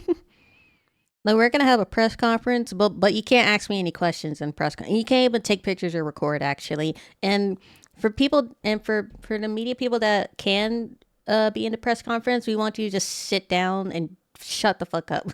We don't want to hear anything from you. We don't care about your opinions. And for those that that can ask questions, you can't ask these specific questions. I think it's very obvious that after this closed-off press conference, the words honesty and transparency were definitely not on people's minds. It only ended up fueling the flames. It was such a disaster that companies like Toyota and Nippon Life Insurance were absolutely rushing to pull their commercials from their TV programs immediately. The people involved in this disastrous panel were the president of Fuji TV, the director of the board of executives at Fuji Media Holdings, the vice chairman of Fuji TV, but the guy regarded as the emperor of Fuji TV, the 87-year-old Hisashi Hieda, didn't even bother showing up. More and more companies were first of all, if you're regarding your CEO as an emperor, something is wrong. taking their commercials off air, and the pressure was mounting. You have to understand, Fuji TV and Fuji Media Holdings' main source of revenue today still is from advertisements. They were watching the majority of their revenue shrink right before their very eyes. They had to do something, and they had to do it quick. But as they were trying to figure out what to do, Masahiro Nakai quit showbiz permanently. He said, "As of today, I will retire from entertainment activities on January 23rd, 2025, just a few days after that disastrous closed-off press conference." At this point, it was undeniable, and Fuji went ahead and did something that had, well, never been done before. They held a press conference that lasted 11 hours and 25 minutes. I'm not sitting for 11 It was on Monday, January hours. 27th, and it lasted from 4 p.m. to 2 a.m. on Tuesday. There were 437... Bro, I got school. I got other reports to get to. I got college classes. I'm not sitting for 11 hours for a press conference. Also, if a press conference is 11 hours, I also just screams guilty. 7 reporters from 191 agencies present there. It was clear that this was the biggest news story in Japan in a very long time. Here are the main takeaways. Yet again, the emperor of Fuji TV was not present. Many people hold the belief that this old school culture present at the company was because of Hieda's influence. He led the company in the 80s during its golden age as president and then stepped down from the position, remaining at the company in a powerful capacity. So many reporters were asking, where is he? And the answer was that, well, he doesn't really Next stream, let's watch that whole thing live. see such things at Fuji TV. It's the current president of Fuji TV and the chairman that handle day-to-day activities, so they're the ones responsible for this, not him. But what they wanted to make clear was that no executive was actually involved in the dinner, and there was no backing out at the last minute. According to them, what happened was that Nakai had reached out to a woman working at Fuji TV. He invited her out. She had assumed that this was for a professional meeting for the company, but he had other intentions. This happened back in 2023, and Nakai had notified Fuji TV about it in July of 2023. So they lied in their initial statement. They knew exactly what was going on. However, wait, hold on. What did out. She had assumed that this was for a professional meeting for the company, but he had other intentions. This happened back in 2023, and Nakai had notified Fuji TV about it in July of 2023. So they lied in their initial statement. They knew exactly what was going on. However, they chose not to get involved because they saw it as a difficult and private matter and would rather just have those two figure it out by themselves. The weekly tabloid Shukan Bunshin then corrected itself and said, yeah, there was no executive involved. She was invited by Nakai. I will say though that this isn't enough to verify whether it's true or not. Shukan Bunshin might have made this correction so that they don't get sued for defamation, but we won't really know the truth until there's an investigation. And that's exactly what's going to be happening. They confirmed during the press conference that they're going to be conducting a third-party investigation under the guidelines of the Japan Federation of Bar Associations. It'll be headed by Akira Takeuchi, a lawyer with a background in investigating fraud at major companies, and the results will be published in March of 2025. However, the biggest thing that happened at this conference was the mass resignation of the president and the chairman of Fuji Television Network Inc. Wait, the emperor got resigned? He's not really emperor now, is he? The executive vice president of the parent company Fuji Media Holdings is now the president of Fuji TV. He pledged to never tolerate acts that violate human rights and committed to implementing measures to strengthen the company's governance. We'll see if that makes any difference. It's clear that so far, when it came to issues like this, the company would have rather just swept them under the rug rather than actually try to solve them. Such company culture doesn't change overnight. And this blow to their reputation also wasn't going to be solved overnight at all. They had lost all the trust of their audience, and their very existence was under threat. With over 60 Japanese, accused of mishandling a scandal involving a former member. Trust of their audience, and their very existence was under threat. With all they had lost all. Nakai is alleged to have engaged in non-consensual sexual activity with the said victim. All the trust of their audience and their very existence was under threat. With over 60 Japanese companies stopping business with Fuji TV, they're already expecting a $151 million hit to their revenue, and it's only going to get worse. This also prompted the other 4 massive titans of the TV industry in Japan to conduct their own internal investigations to find out if things like this were happening in their companies as well. You had TBS, Nippon TV, TV Tokyo, and TV Asahi all confirm that they're looking into whether their company culture was promoting such things too. In the meantime, the Japanese weren't really heartbroken over this, okay? Some of them have already started to remodel their building into the headquarters of another company, like this one right here, 7-Eleven Holdings. They're definitely having a lot of fun with this, I can tell you that much. But overall, seeing Japanese entertainment scandals that have occurred in the past, it's clear that this is a deep-rooted issue within society. Important talent for a network like celebrities aren't usually kept with the promise of only money. It's about prestige, being treated like royalty, and part of it comes with them being paired with beautiful women all the time. This reporter from the Mainichi details her experience with this. How at network events, she would be forced to sit next to celebrities and have to entertain them, even pour them drinks sometimes, when her job sometimes involved her going to war zones to cover the news there. If you Oh my god. Pulls out any stocks from Fuji TV. Yeah, let me just take that out real quick. ask my opinion, I don't think this new president is going to change much. And I think that unfortunately in the future, even though other TV stations are conducting internal investigations, things like this will not stop from happening anytime soon. But hey, I'm hoping that 7-Eleven does take over this HQ because it does kind of look good. Anyway, thank you so much for watching until the end. I love you so much, and I'll see you in the next video whenever that is. Stay safe out there. Mwah! Alright. That's kind of crazy. All that money just because of one guy? If one guy tanks your entire company just like that, then it wasn't really a stable company in the first place, was it? That's kind of crazy. Anyway, next video. In the years... I need to see that turn into a giant Pokemon Center. This next Mugen one. South Korea just bullied another celebrity to death. Tragedy of Kim Sae-ron. I hope I said that right. If it gets too sensitive, chat, you can let me know and we can skip to the last one. If you're feeling a little queasy. In the year 1711, Alexander Pope, an English poet and translator, coined a very popular phrase. To err is human, which meant that it is normal for people to make mistakes. It's part of being a human being. And even though this was over 300 years ago, this remains a popular topic even today. Some of the richest people on the planet will tell you to make as many mistakes as you. Jesus Christ. Zuckerberg jump scare. You can, so you can learn from them and adapt, because that's what being human is all about. Yeah, bro's not human. I mean, look at that face. He's like staring deep into your soul right now. That is, of course, unless you're any sort of celebrity in South Korea. You cannot, in any way, shape, or form, make any sort of mistake because you're expected to be perfect. The idea here is that if you're privileged enough to become in the celeb.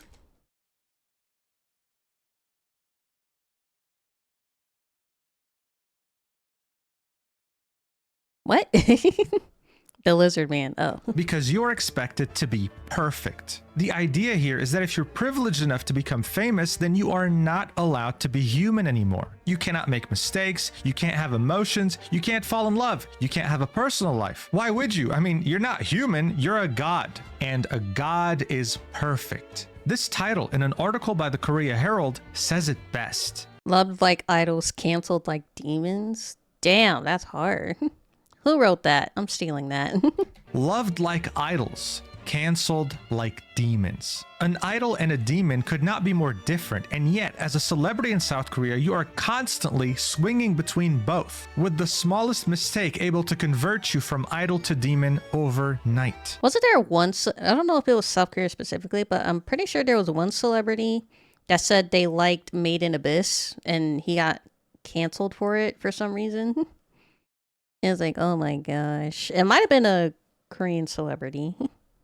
This extreme shift from being praised like a god to being vilified like the most disgusting human being imaginable, just for being human and making mistakes, has had so many casualties that you'd think they were going out to fight a war. Here's a very common example as to how it all happens. The public finds out that a very renowned actor had substance abuse problems with drugs. Instead of being supportive and hoping that he goes to rehab, he's criticized, he's stalked, he's sent hate messages, and eventually he leaves this planet, but it's not over yet. They couldn't even let him rest properly because Korean media leaked his final moments through CCTV cameras on the street, as well as the final note he left his wife, which was private, by the way. How the hell did they get that?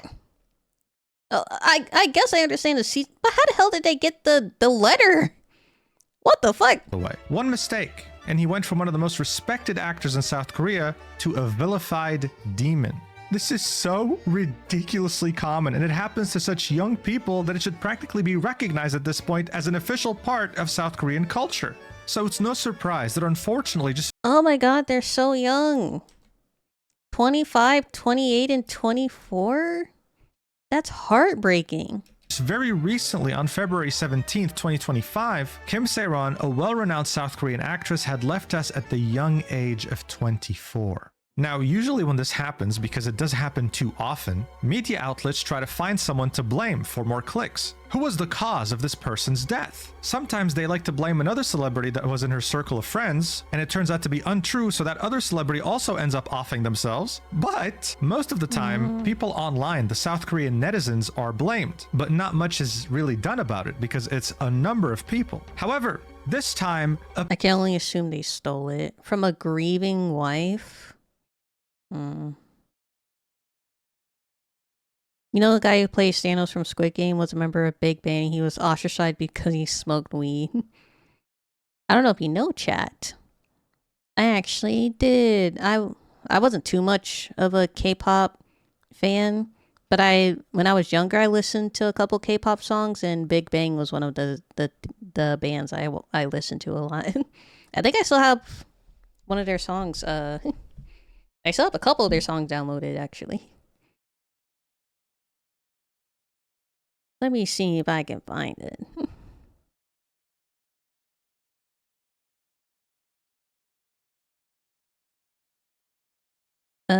Shit. Not now, Apple Music.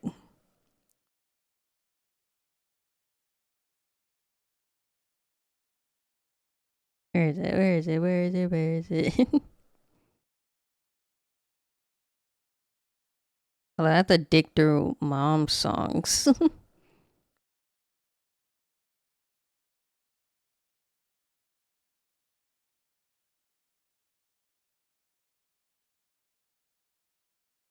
Oh my god.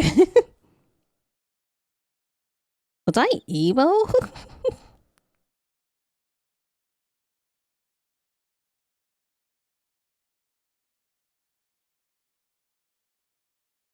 Right, yeah. A fantastic baby. From Big Bang. And I got a boy from Girls' Generation. I got Overdose and Growl and Call Me Baby by EXO. EXO. I think that's it. I think those are the only ones. Cause, you know, money. Look at my old playlist. I was fucking emo back then. I didn't even realize. Alright.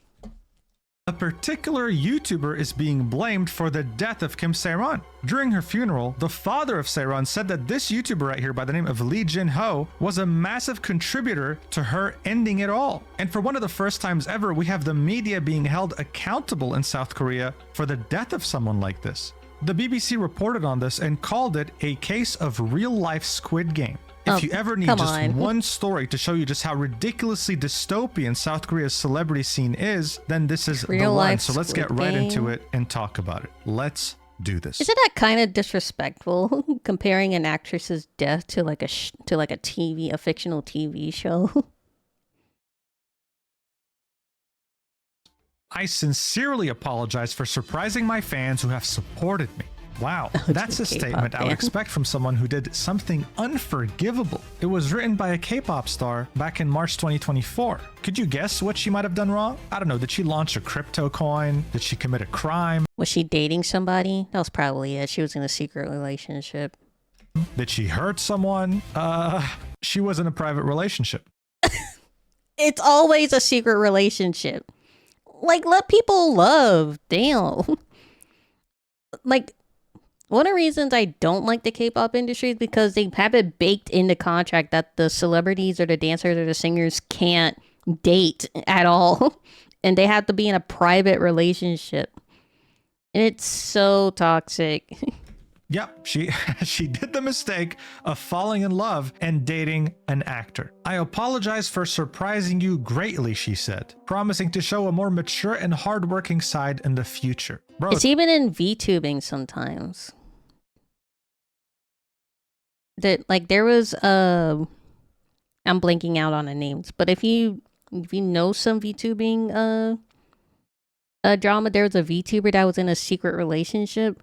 And she was a terrible person, but she got mega canceled because of that. It's almost like she showed up to a concert drunk and couldn't sing or something. But no, her fans took this very seriously. She had committed one of the biggest mistakes you could ever imagine, ruining the fantasy. Get this, one of her demented, absolutely unhinged fans parked a vehicle in front of her agency. They're not even allowed to love, like actually. Like, actually, they're not allowed to be in a relationship at all. See, that had a massive electronic billboard with the words, "Is the love given to you by your fans not enough?" Karina's mistake wasn't that she fell in love. It was that she assumed that she could be a human now that she's famous. This is the industry that we're dealing with here. And unfortunately for Kim Se-ron, there was no one to warn her about this because she started so damn young. She was born in the year 2000, and the first ever movie she starred in was in 2009, when she was barely 9 years old. It was a hit, and it showed talent that you very rarely find in a child actor, making it get shown in the Cannes Film Festival, the Toronto Film Festival, the Berlin Film Festival, and winning Best Children's Feature Film at the Asia Pacific Screen Awards. She was a sensation from her first movie, making a name for herself not just in South Korea, but globally as well, which is not easy to do to begin with, and even harder to do when you're 9 years old. This is kind of heartbreaking because knowing she died so young. I'm so sorry. From the perspective of a fan, she had everything you could ever wish for. Many people struggle to launch their careers in their 20s, and there she was doing it, and she wasn't even hitting puberty yet. She was meeting some very talented actors, getting to work with some very talented directors and producers, and already able to make a living for herself. So how the hell did we end up here? How could everything go wrong in the span of barely a decade? Well, it starts with her profession. It's no secret, especially now, that being a child actor is probably one of the worst things you can do in your life. When I was a kid and watched Nickelodeon and Disney, I used to be envious of these actors, thinking, wow, it must be so fun. You get to make money, do cool things, and be famous. Who wouldn't want that? Well, if you knew what they had to go through, you would not want any of it. Having to work. Yeah, when you're a kid, you don't really realize that they're practically working a full-time job at like, what, 9 years old? They don't even get to be a kid when they're a child actor. Like, if I remember right, there was someone who was a child actor. They didn't even get to go to school. There are very few child I think Zendaya was one where she was a child actor, but she was given a life. Like, her parents allowed her to, like, be in school and stuff. Slave labor, sometimes 12 hours a day. While your friends were playing football or chilling at home playing video games, you had to navigate the political battlefield of a set. And even worse, you probably also had to avoid a predator who was the director or the producer wanting to touch you in different places. It wasn't fun. Now add to this equation the fact that you were in South Korea, and it's also even worse. One of the first controversies that Seiran was in was when she was only 13 years old. It all started with a simple post. It was 2 photos where Kim was sitting with her friends on a sofa, and in front of them there were bottles of wine and wine glasses on the coffee table. In the other photo, Seiran is in a karaoke room singing, and one could see a pack of cigarettes not too far from her on the table. The poster of these 2 photos claimed that Seiran was smoking and drinking underage, and obviously that is not a small claim to make at all. Hold on. She might have been nearby smokes and wine and shit, but that doesn't mean she was partaking in it.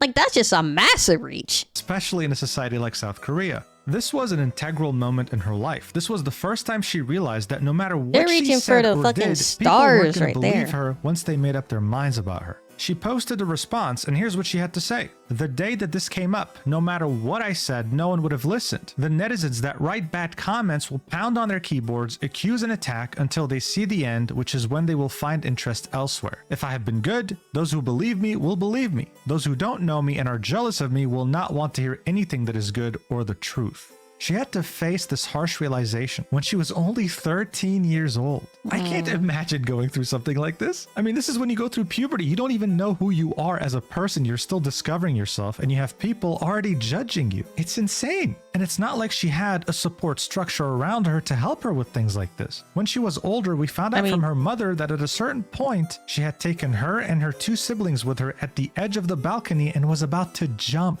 Seiran screamed as loud as possible to convince her mother not to do this, and eventually she thankfully was convinced and didn't end up jumping. If that's not traumatic... She had to talk down her mother? Oh. Then I don't know what is. When she was older, she also opened up about how she used to get bullied in school because she was famous, when you would usually expect the opposite to happen. She said, the bullying was pretty intense. They'd write curse words and mean things about me in playgrounds and on the walls on the way home. They'd steal my shoes so I'd have to walk home barefoot. I'd get a call and go outside to see that no one was there, and when I invited everyone for a birthday party, no one showed up. After this, she was asked a follow-up question. Did this make you ever regret becoming an actress? And she said, at first, it was really tough for me, but then I'd be sitting in the theater for my own film, and the moment I saw my name appear in the ending credits, I'd become overwhelmed with joy. Look, it was clear. Practically everything in Seiran's life sucked except for her career. Acting was everything she had, and it's what made her enjoy life. But here's the problem. Acting in general is an extremely intense career, and on top of that, you're doing it in a country that expects you to be perfect like an angel every single step of the way. You can't make mistakes. It doesn't matter who you are. This pressure catches up to you one day or another. And when it does, if you don't have a support system, then you end up doing things that no one would ever want to do. So that means if you want to keep functioning as a regular human being, you have to start coping. And what do so many child actors do to cope? Substance abuse, drug addiction, alcoholism, or both. Macaulay... Well, I think Judy Garland, who was Dorothy, she was forced into drug abuse by her parents in the film industry. Well, I think it was her mom. It was her mom and one of the directors that was working with her and her mom. So she was forced into it. And I also imagine maybe at the time in old school, other child actors was also forced into it, so they had the energy to film and stuff. So sometimes it's the parents forcing it on them, but other times, yeah, child actors do find ways to try to cope with like all the stress and everything from being a child actor. Culkin, the star of the Home Alone movies, became addicted to drugs when he grew up. Demi Lovato shot up heroin for a long time. I mean, the list is endless. And this wasn't going to be any different for Seyron. The pressure had caught up to her, and it had reached its climax on the worst day of her life, the 18th of May, 2022.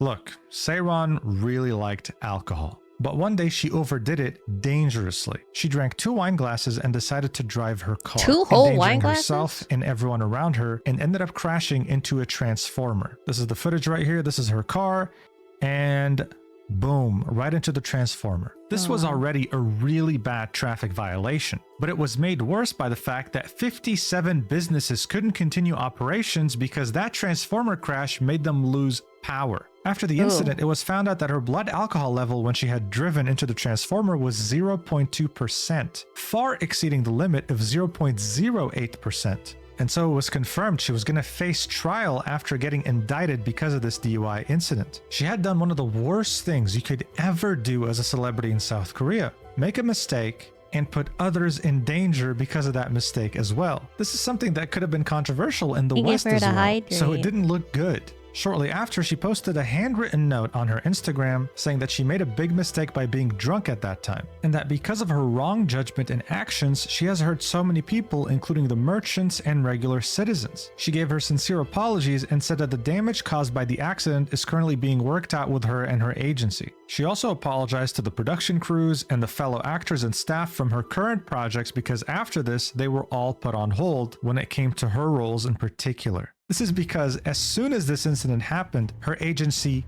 dropped her, said they weren't going to renew the contract at the end of the year. She immediately was dropped from the drama she was in called Trolley, as well as the Netflix series Bloodhounds, where she was playing a fairly important role.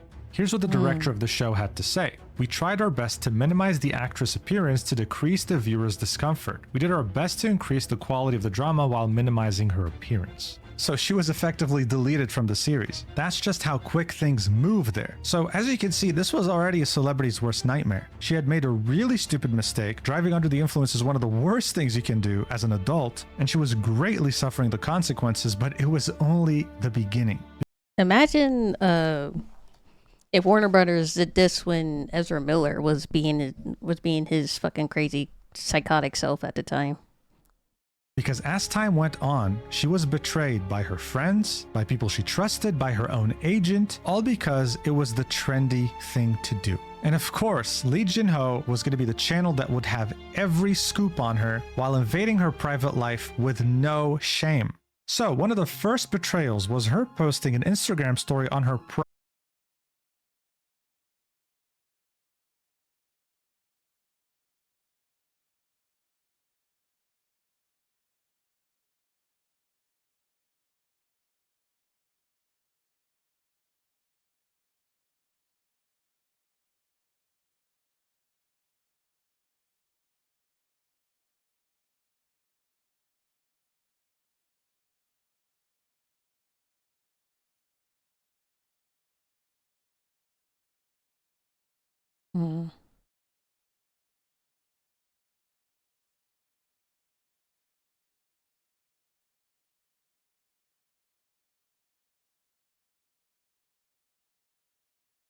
Hello? I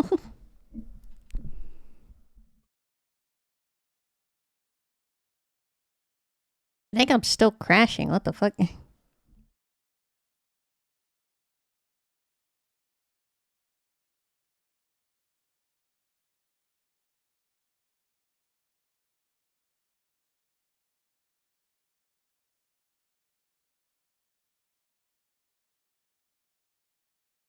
What is happening?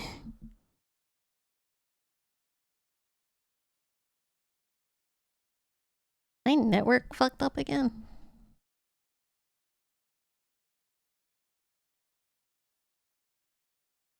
I thought it was fine.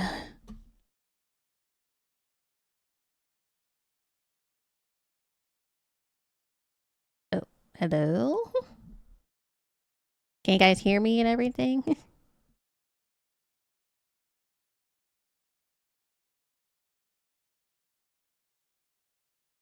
Are we all good? I don't know what's happening. Hi.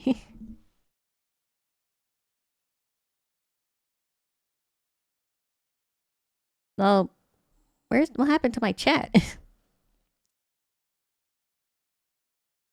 Where'd you guys go?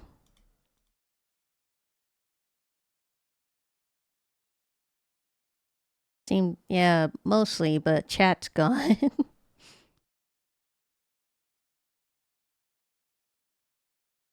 I don't know what's happening.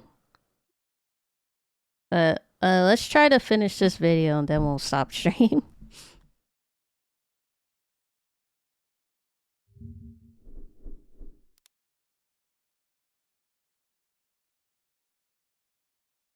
Am I still going? Oh yeah, I am. Right. Nope. Hold on.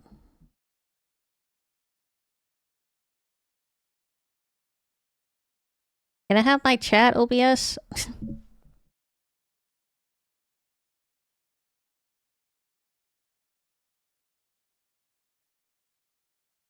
Hold on.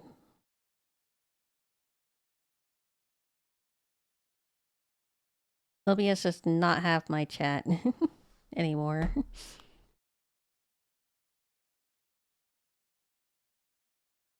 Yeah, I don't know what's going on. We're gonna... What is this?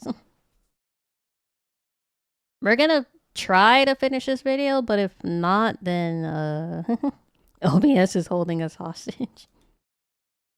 Yeah, you guys are gone. I don't know what happened. Hi, Magmo. Sorry, we were having trouble.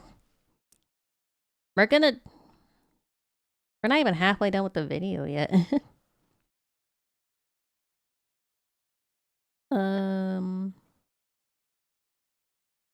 OBS more like sobs. I swear. Going on with my OBS.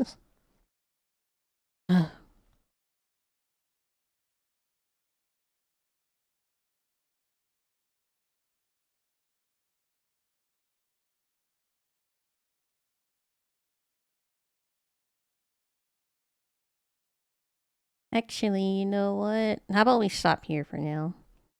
We can restart the video next time.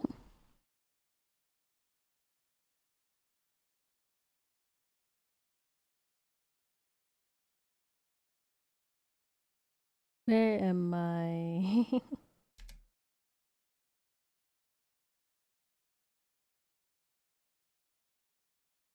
We'll try watching the video again next stream.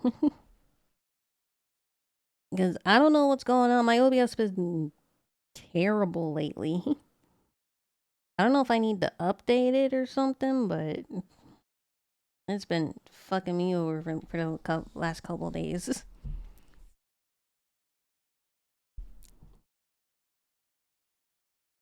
Let's see. Ooh.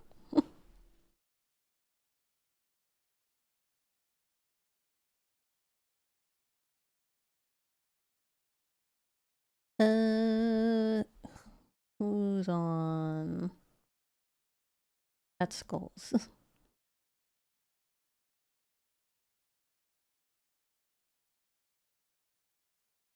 Oh, Sarah's on. Let's raid Sarah.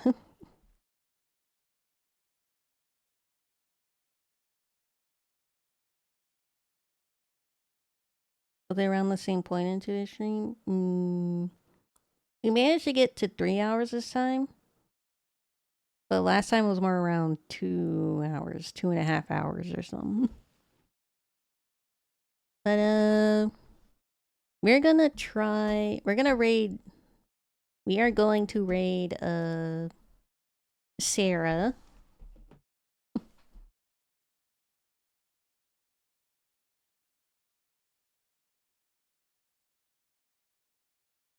That's our raid message if you want to use it.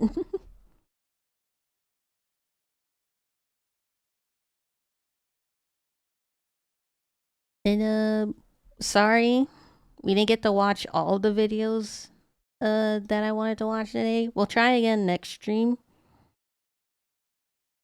But thank you for hanging out with me anyway. I will see you guys next time.